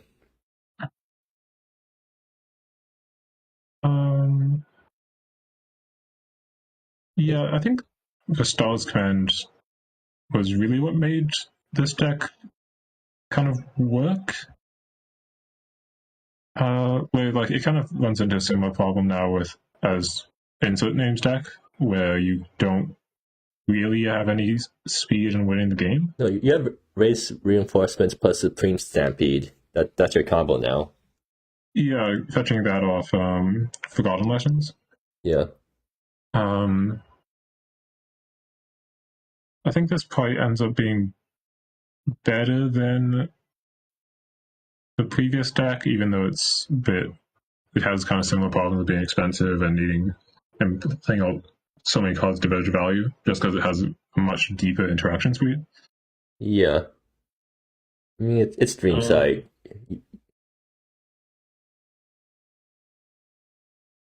I'm starting to get the impression that the ratings from this stream and last stream are probably not going to be consistent, but well, where are ratings ever consistent? I mean, even my spiciness ratings aren't very consistent. Like right now, I'm going to give this deck I'll give it 2 chili peppers because I've seen the deck in action before, and I don't really need to see it again. I'm going pretty slowly here. Okay. Lyco is on green-white stuff. Belladonian, EHS, green stuff, Astral and Familiar. Green-white counters, I guess? Yeah, more or less. A couple. Maddie is a nice card.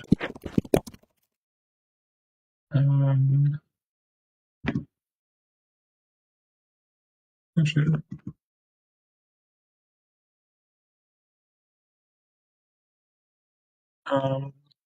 that is a nice card. Kind of default kind of setup. Astral and Familiar is really scary. 2 mana 5/4 Ward XL3 cards. Good sideboard cards with Bessie's Brood and Anointed Curse-Breaker. Sacrificial World, Fog Spear. Why does this deck have so many 2-ups? Gyro. Oh, I guess that makes sense.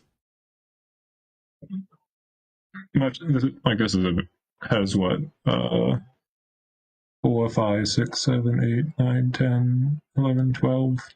12 creatures. So Gyro seems to be pretty easy. Seems really easy to activate as opposed to like the Vasily Vada's deck, which only had 6. Yeah. I think this deck's just kind of solid, not doing anything special. I'll give it 3 chili peppers.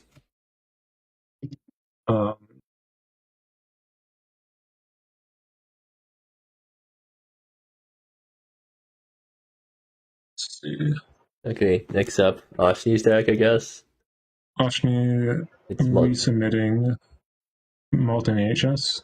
did they even replace the stand on the table in the sideboard with Byron's Gambit? Doesn't look like it.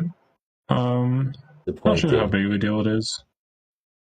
Like, it's not the craziest thing to coalesce this in this deck. I guess, but like Byron's Gambit being instant really matters here, I think. Yeah.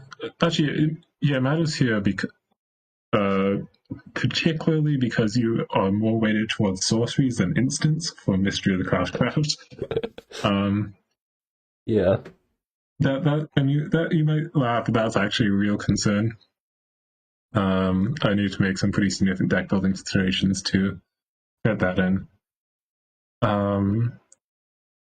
I still think this deck's really good. Definitely didn't perform last GP, but I really just want this deck to be good. More than anything. But yeah, you play your Mystery, you play your Molten Incubation, you play your Performance. These are all very crazy, very cheap cards. Then you play some cantrips, play some EHS, no more gets back all your enchantment payoffs, play some burn, Breach the Lilies, etc., etc. Actually, yeah, Byron's Gambit making the creature tokens would also matter for no more. Oh, that's true as well. Yeah. Nice interaction though. Yeah. So I'll give it like 2 chili peppers or no, I'll give it 3 chili peppers because I really like the deck, but maybe you could have added Byron's Gambit in the sideboard instead of standing on saleable. Okay, so patches. Green White Hate Bears. Or, no, Green White Lone Survivor, I guess. Lone Survivor / counters.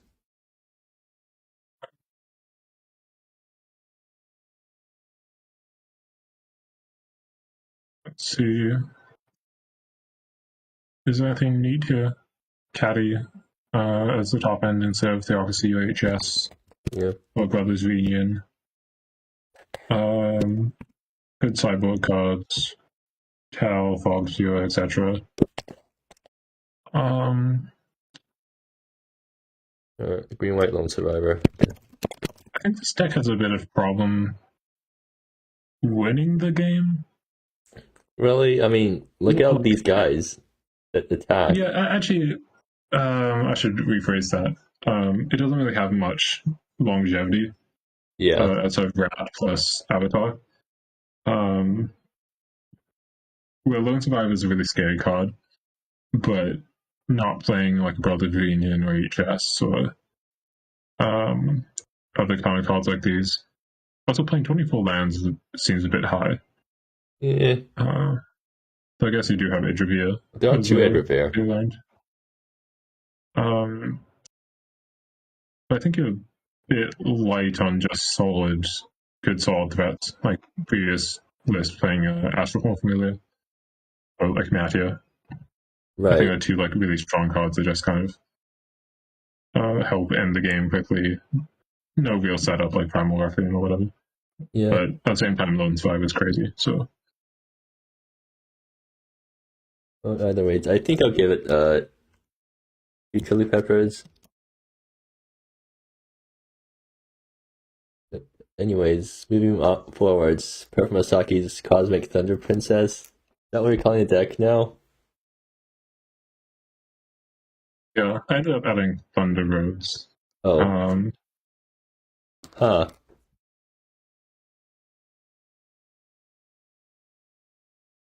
So I guess I guess the deck does what it looks like it does. Yeah, so I ended up changing it at the last minute to include Thunder Roads. I just assume Thunder Road is good. I have a bunch of ways to trigger it with Ready for Anything, Confirm. You don't even need to change up the mana base for it. Right, because you're running all shifting mana base. Cosmic, part of the name is just from Cosmic Coalescing plus Cosmic Sinkhole. I thought it sounded nice. So how you deal with Kalilia? Because like your entire mana base is just shifting lands, right? Well, you craft when you're shifting lands when they don't have it, or you counter Quillia, or you kill it. Right. Like, I mean, you have any cheap kill spells?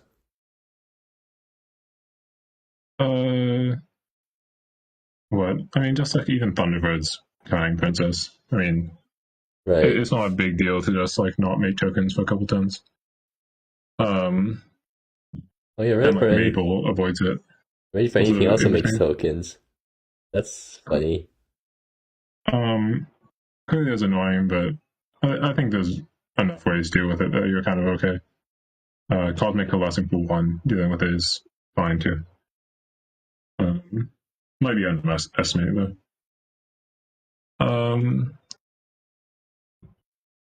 I don't really know how good this deck is. I don't really build control in this format. I don't even know if this is control. I think it's more mid-rangey than anything because you're running all these. Because Commanding Princess feels like a mid-range threat instead of a control threat. Yeah, if you're getting back stuff with Commanding Princess, I could see that. But if you're just using it for like the 2-for-1 mode, it seems less like that. I don't know. Thunderbird is always kind of weird to me because you're playing it face most of the time, but seems like a control card because you need 5 mana and 5 colors and I don't know. Yeah. Oh, you're running 1 Children of Clouds in the board. Yeah, for Cosmic Coalescing. You're not bringing it in against Burn or anything because that. Well, you bring it in versus Burn and you take out the Cosmic Coalescing. Is the idea. Because Cosmic Coalescing does not seem like the best burn card. You get Nariba and Mirror Gates also for Cosmic Coalescing. Yeah. You can side in Nariba if you want for control matchups. I guess you probably won't do that because you want Coalescing to grab it. But I think Mirror having access to it is very nice. Yeah. Also cool. Utility lands that shuts down. So let's see, Cosmic Princess. I'll give it 4 Chili Peppers because that looks cool. So now we're on to your deck. Green White Creature Vomit. So this deck, history of it is basically back when Magistrate came out with the MSC, I tried to build around it. So I think gaolo had a list similar to this with the Magistrate in it about a month ago. Yeah. I ended up thinking that it's too kind of finicky when MSC came out. I rebuilt this deck recently with Critter's Companion and found that Critter's Companion worked very well and kind of made the deck more consistently explosive. And that's how we get this deck. Yeah. You want to speak on it? So basically, one of the changes I made after I played with the deck a bit is putting way more daisies into the deck because Daisy is higher being board wipes. And Daisy's way better being board wipes than running stuff like Denary Charm or like Cleanliness Rebuff. Basically, you'd rather have your anti-board wipes be on the board and cost no mana than force you to keep up mana constantly. Yeah, Daisy also working as an Anthem on 4 lands. It's kind of nice as well, even if you don't hit 4 lands consistently. Just having that kind of fail pace is nice. Yeah, and then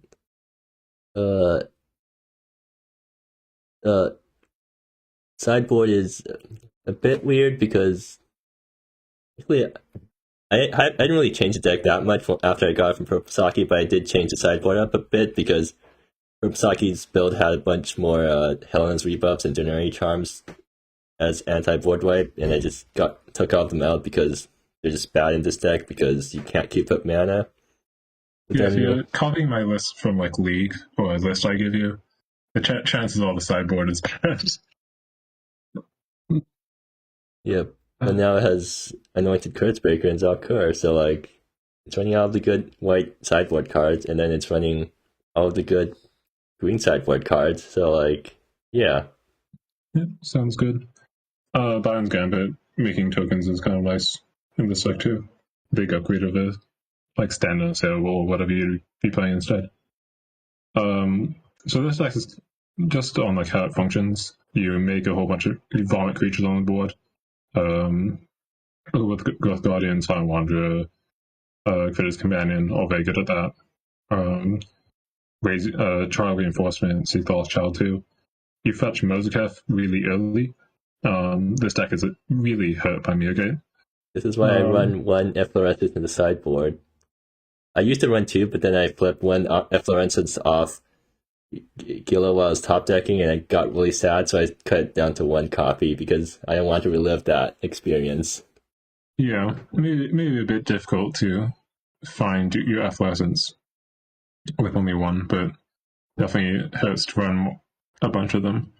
So you make a whole bunch of creatures, you raise reinforcements, and then you attack, and you MSEM, and you win. Is the idea. And if your opponent has board wipe, you play Daisy and Earth's Paragon and hope that your opponent doesn't have two board wipes. Yeah, and the No Charm blocks the -X wipes. And the deck can also just play no aggro stuff with Core Champion and whatnot. Yeah. But yeah, I think this deck is honestly really scary. I think there's a bit of a point that it's kind of you almost need a board wipe or something similar to play. I don't know how much you feel this. Like how many games do you get that it's just like, oh, you vomit your hand out and you just kill them on turn 4 with no possible. Actually, pretty often, honestly. And even if they have a board wipe, sometimes Daisy just gets there. But sometimes the deck just fizzles out. I think, but a lot of the losses are because I fetched horribly, where I need to fetch Resplendent Substratum, but I fetched the basic instead, and then I didn't have the right mana for stuff. Or I forgot that I need to fetch both the forest and plains for raised reinforcements. Yeah. But anyways, yeah, I think this deck's just incredibly scary. Yeah. So it's Swan on more birds. Is that the exact same? No, it's slightly different, right? Or is it? No, it's the exact same. Okay, I'll just copy it over from the Mod Blue Skies. Where is it?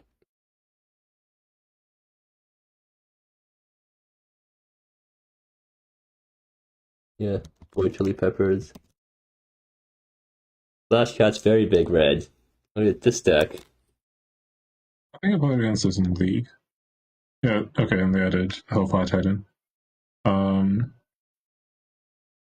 So this deck's pretty straightforward. You play Tuner, you play Emily main, you get 6 mana, and you play 6 drops. That hopefully win the game. It's like, I guess, Red Stomp. It's like Red Stompy from Legacy, I guess, except no, wait, it's not like that because you're not ramping with lands. Well, either way, it's just ritual into your big stuff kind of deck. Yeah, so that uses Weeping Lotus as its ramp piece. And Weeping Lotus is a terrifying card. This card is in no way reasonable, to be completely honest. Like, it's a bit hard to find a place for Unconstructed, but if you ever mess around with it in Cube, it's utterly bonkers. Yeah. I mean, nobody has played it yet, so this is the first time it's really showing off how strong it is. Yeah, I think the problem with this deck is that it ends up being too reliant on Weeping Lotus, where you really, like, turn 3ing a tuning or a main seems like what you really want to be doing, but the only way you can do that is with Lotus.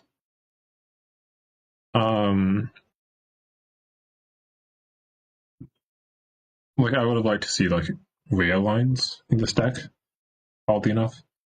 Like, they don't work with Tunu, but you don't really care that they don't work with Tunu. where just getting a turn 3 Tunu seems important enough Right. for getting a fast start. It's also running main deck Bloodstain Calamity, so it has main board wipes. That's true. And it's also splashing green for sideboard cards and Solar Flare against aggro. Yeah, I am a bit despite Bloodstain Calamity being main deck board wipe, I'm not actually sure how consistent it is. Because against aggro, it first of all it hits yourself. Second of all, it only deals 1 on turn 3. Right. Which is not always enough. My other concern would be that you can't. Hellfire Titan and Volcano Titan don't necessarily win the game on the spot, and even overwhelming armies is a bit fragile at times. Right. At the same time, this deck does just being able to cast its payoffs very easily, or reasonably easily, is really nice. So that's the advantage it has over like Eureka type decks. Right. Well, either ways, I guess we're calling it very big red. Is that what we're going with? I feel like it's 4 chili peppers. So Swampmist is running the same deck as before. So, yeah, copy paste. Test is running Rug Tempo. I guess some people in the tournament are going to be pretty disappointed that they're going to have to face this. Seems like they haven't added any new cards yet, so yeah. It's same old Rug Tempo. Oh wait, it's not even running Mattia this time.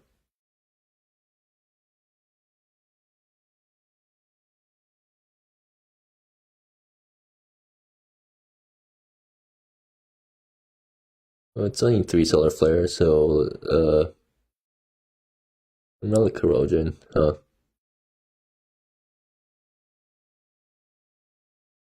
Just looks like stock Rug Tempo. Yeah, it's stock, but it's not running Mattia, so that's like the main thing I've noticed. I think Mattia is a huge improvement to this deck. Like it's crazy how big of an improvement Mattia is, because you actually get to start on turn 2 applying pressure, whereas before, like if people aren't playing to Meddler, at least the first time that you get to start applying major pressure is like turn 4. Yeah, except if you have Meddler set up somehow. Yeah. Or like Cane Dancer Bounty starts to be is a really major way you apply pressure. Meddler's again slow. Mattia is not slow and applies pressure very quickly. Also really makes use of the counterspell suite in the deck. It's also running Routing Rebel instead of Ares Pillar, which I guess is just personal preference, but I prefer Ares Pillar for these sorts of decks. Yeah, I do as well.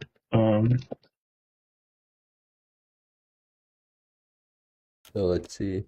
Rug Tempo. 1 chili pepper for running Rug Tempo again. And Pipsqueak's running Boomer Muktan. I feel like this deck, like an old list. This deck really wants Ready for Anything. I am inclined to agree. So I guess Muktan Protectors is a very much so untap and I win the game card. Yeah, it's a 4-drop, so like Ready for Anything would be great here. Yeah. So I think what you're probably trying to do is trying to get 5 mana and then play Muktan. And then like 4 mana, play Muktan, play land afterwards, crack it if it's shifting land. Keep up. It's not playing Cosmic Single, man. No. I mean, not playing Cosmic Single anywhere. Yeah. Interesting. But basically, yeah, you play Muktan, you win the game. It's the idea. And you have Confirm, Bounty, Cane Dancer as another threat package, Portal Fracture, no interaction. Call of the Huma. I think my main problem with this deck is that Muktan, if people are prepared for Muktan, playing like Event Horizon or whatever, this deck does not seem very good. Where you kind of need to win through Muktan almost. And you don't really have, I guess you have reveal eternities to search for it. You have Bounty. Yeah, And Bounty King too. Dancer. Bounty works as another threat, though Bounty alone doesn't really win the game most of the time. But maybe with Call of the Huma it does. Yeah. I think those are just solid control stuff. Bringing Sand on the table on the sideboard. Would Byron's Gambit be better or worse here? I don't think you're really getting 7 mana here. Though at the same time, you don't really use the tokens either. Well, it's an instant. Byron's an instant, so like. Yeah, that's true. Yeah. And I guess you can just take off turn 2, depending on the matchup. Though reveal Chinese, I don't know. I think it's arguable enough. Muktan control. Yeah, I'll give it 2 chili peppers.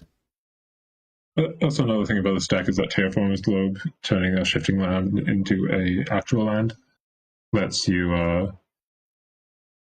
Muktan and then crack the shifting land afterwards. Well, crack an upkeep. Yeah.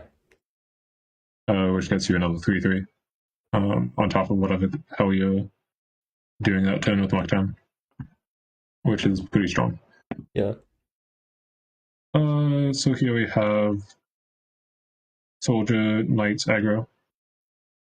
It's mono white. It's mono white version.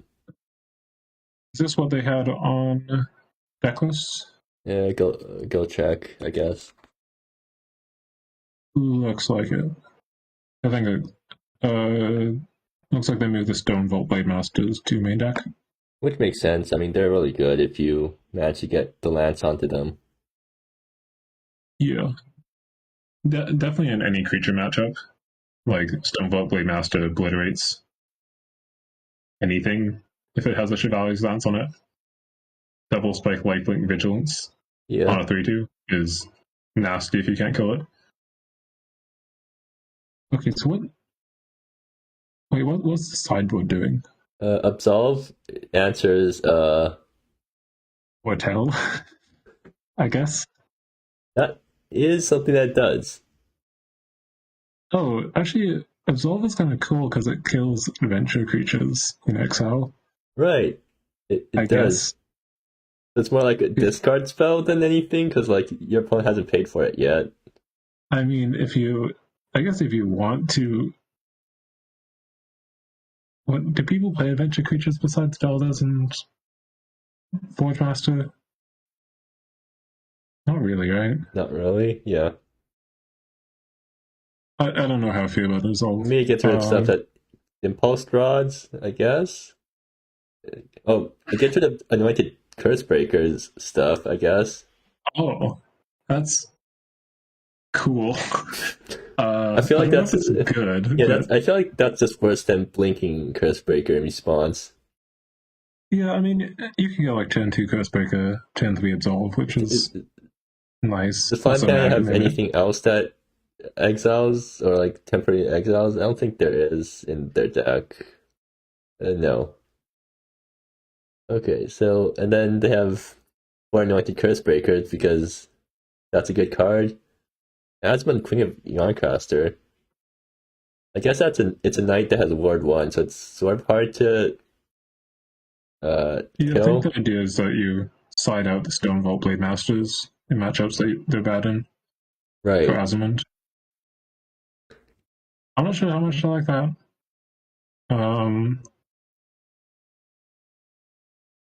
Sideboard seems kind of lazy, to be honest. Good enough. 19 lands also seems kind of light. But maybe it's enough. Oh, yeah. It is a bit light, maybe, because like you have Downhill Forge. 3 drops in turn 3. But I yeah, guess you only have Seto spin. yeah, I I feel guess like with Forge Master, you have enough ways to spend your mana that it's okay to go up a bit on lands. That's probably 19 is probably fine. yeah. Well, either way, it's mono white soldier knight. Just to explain the deck, you play a knight or a soldier on turn 1, then you play Lance, Shivai's Lance on turn 2, and then some other stuff happens. You attack with your Lance and you hope you win.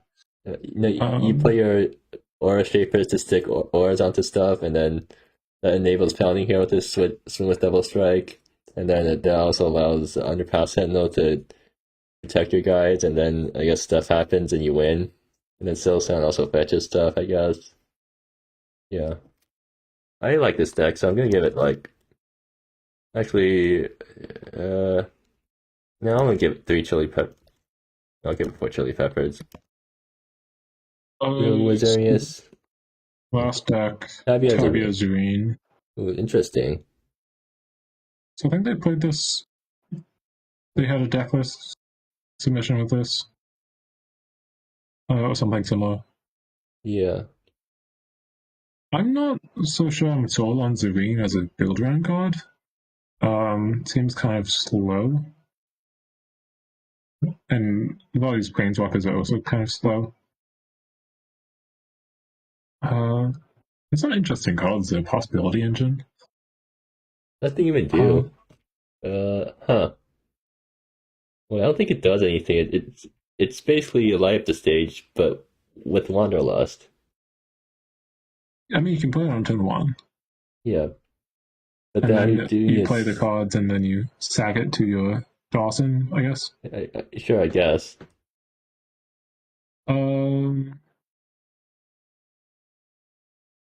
Yeah, I think my concern is just that this is a bit slow. Tabby is kind of nice in a lot of matchups, but also a bit slow.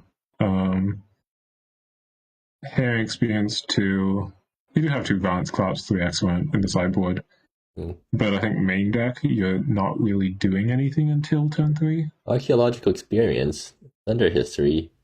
That's cards I haven't seen before.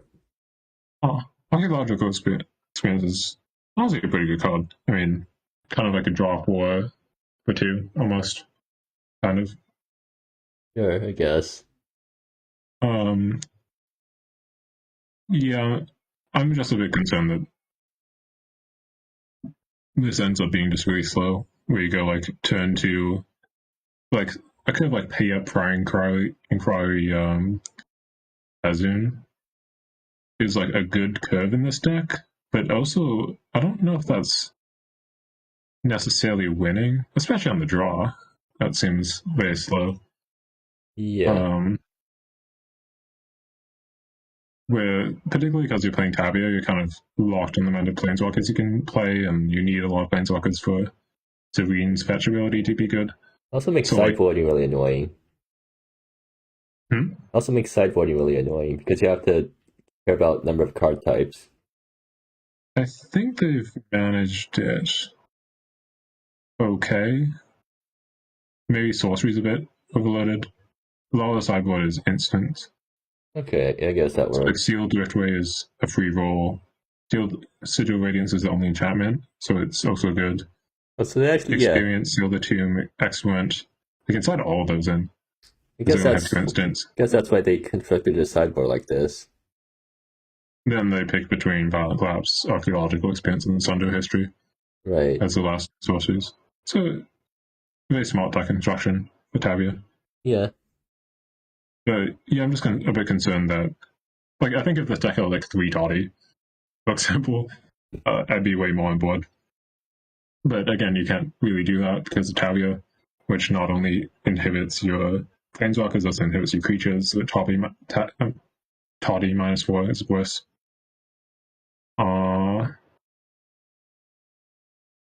Also, I don't think this deck wins the game that quickly.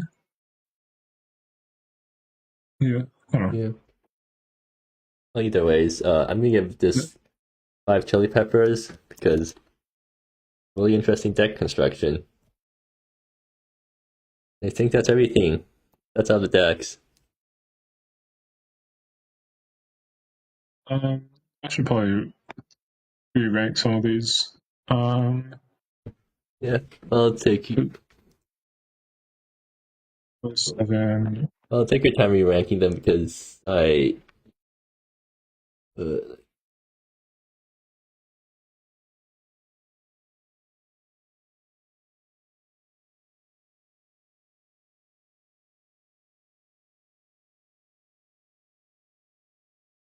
No comment on Cosmic Princess. I don't know. Okay.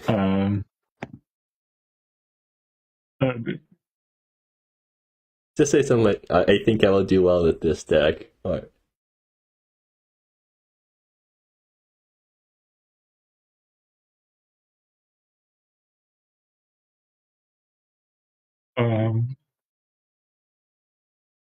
see.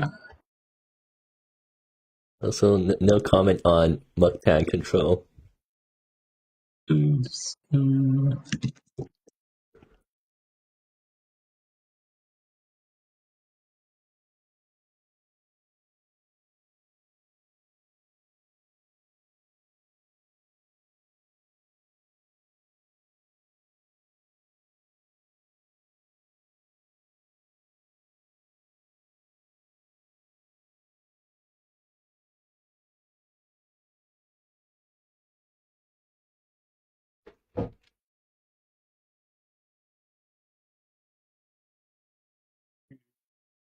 Seven.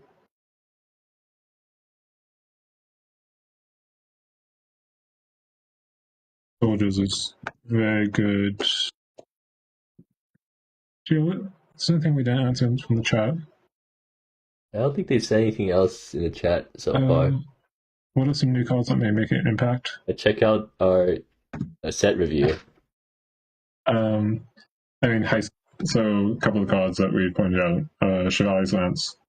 Let me pull up the card. Yeah. I guess going backwards. I don't think Wizzerinus' deck has any new cards in it. Oh, Seasons of War. That's kind of a minor part of the deck. Soldiers, Knights, Chevalier Lance, obviously.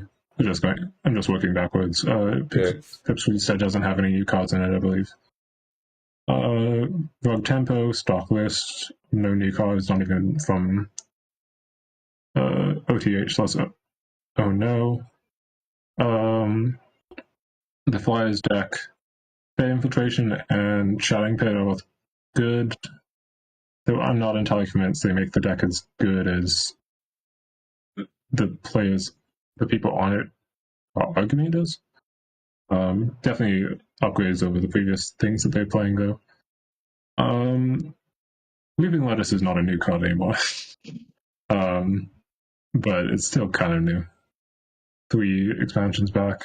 Health by Titan, we didn't mention in this deck. Good 6-drop. Basically ETB or attack draw 2. Let's see. More birds, Creature Vomit. Critter's Companion is not that new, but new card.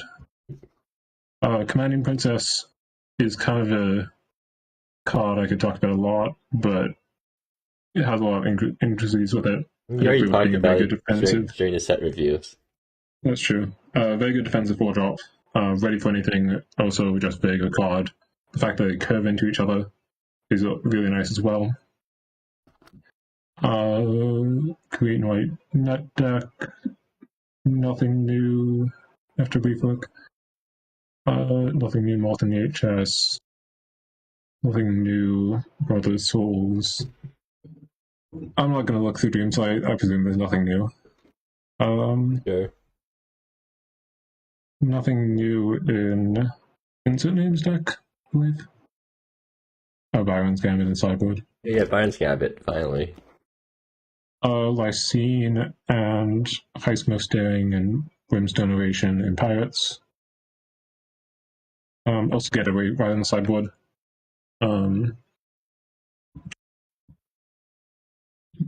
Tropic Thunder Stock. Hounds, nothing new. Or Efflorescence. Yeah.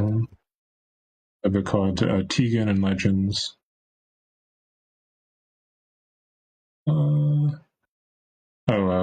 Bustling Marketplace as well. Yeah. This is. Let's see. For now, it says Preserves. It's kind of new. I mean, it's to the Horizons, but still. Elmikkino is running Midnight Gate, though I doubt that's important to the mana base. Kind of novel, though. Oh, yeah. That's the basic lands, tap for X color, fetchable. Nothing that new in John besides mostly Shieldbreaker. Torment Train is playing Valinor.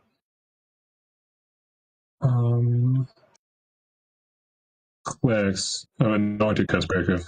That's not mentioned previously. Everybody's playing Anointed Cursebreaker in the sideboard. I think Vogenasass, Flamewaker, Night Academic, Spymaster's Consignment. Yeah, new cards. Yeah. Not a lot of cards that have been built around, and a low length on Azon. Yeah.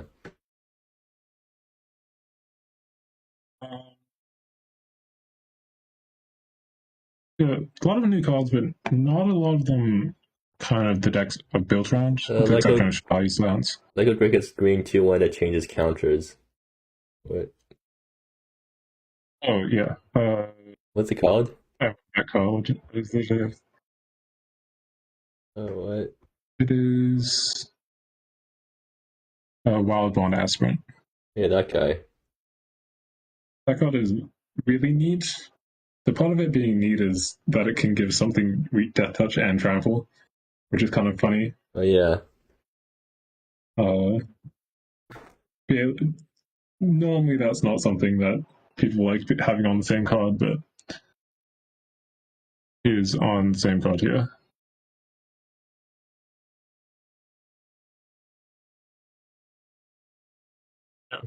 Yeah, but I think that's mostly everything we wanted to talk about.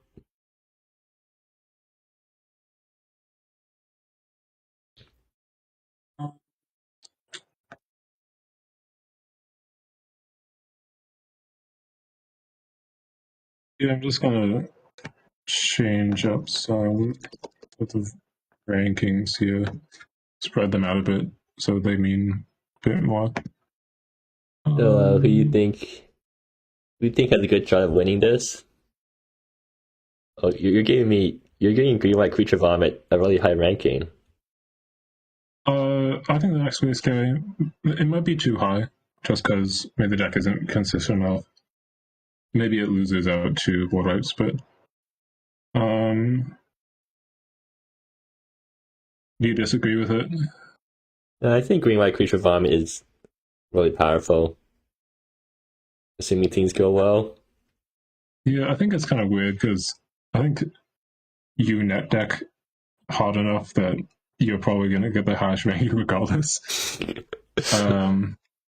Where you've been on every single, like, which decks have you been on that haven't been nerfed? Like Rejuveless, Rejuve, and Burn. Rejuveless. Really it? Actually, did Rejuveless get? Oh yeah, Rejuvenation was sweet. Rejuve didn't get nerfed. Rejuveless didn't, but you were also on Rejuve. Yeah. Which did. Well, no, Burn did get nerfed. I was on Black Red Burn before they nerfed Reckless Festivities and Tutor the Sea and what's it called again?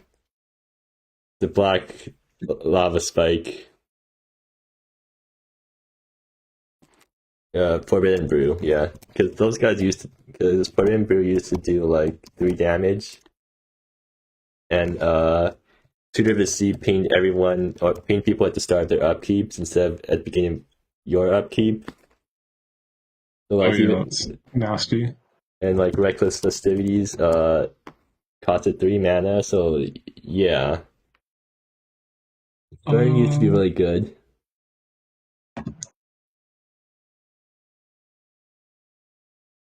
Oh yeah, and Curse of Bleeding also had Flash. Oh, that's especially nasty. When Goldfishing, Lycodrake gave Ashla Hole Familiar counters with Wildbound Aspirant. Ah. Yeah, that sounds pretty scary. Wildbound Aspirant also triggers Menagerie if you have Ashla Hole Familiar as your. Oh no, sorry, you need another creature type. Yeah, close enough. Yeah, pretty good. So you just need one more creature. But yeah, putting a Death Touch plus Trample on Astropon, or just Trample with like a Matty or something, or a Seed Shrine seems really scary. Hell, actually, Seed Shrine makes it probably really consistent. Get Death Touch plus Trample out of that Aspirant. Yeah.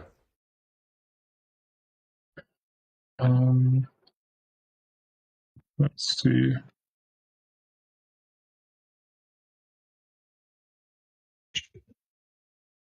Any decks do you think have a particularly odd rating?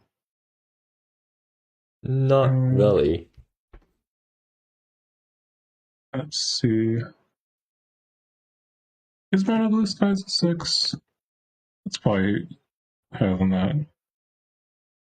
Yeah. Your titles, I think Title Spite is just nuts. To be honest. Even though the mana is bad for the Skies deck, it is still a very scary deck. Wait, is Astimageon... Does Ashi's version run Title Spite? No, they don't even run Title Spite. Yeah. Why are you giving... oh, right, yeah. Amelie, Title Spite is not a very known card. Where a lot of decks that make the best use of it are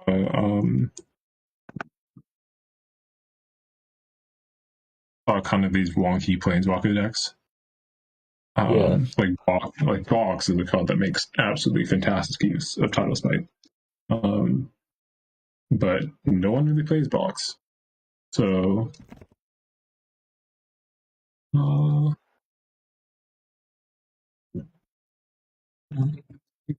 Splashcat's deck can probably just win out by casting spells.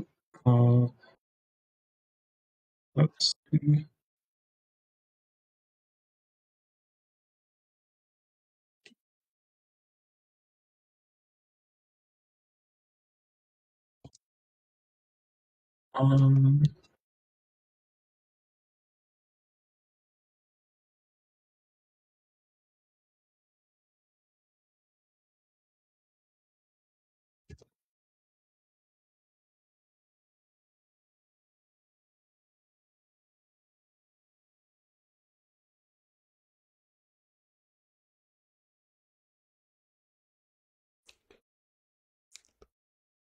I think everything looks pretty good. Yeah, I think so. Alright. So, chat, do you have anything else you want us to talk about? Or, because if not, then I guess we should probably end the stream. Has it been 2.5 hours already? Yeah. About 2 hours. Yeah, but I should probably get going. Yeah. Finish up the essay. So yeah, thanks for dropping by on this in the stream, guys, and good night, I guess. Assuming it's night or well, whatever. I'll just end it here.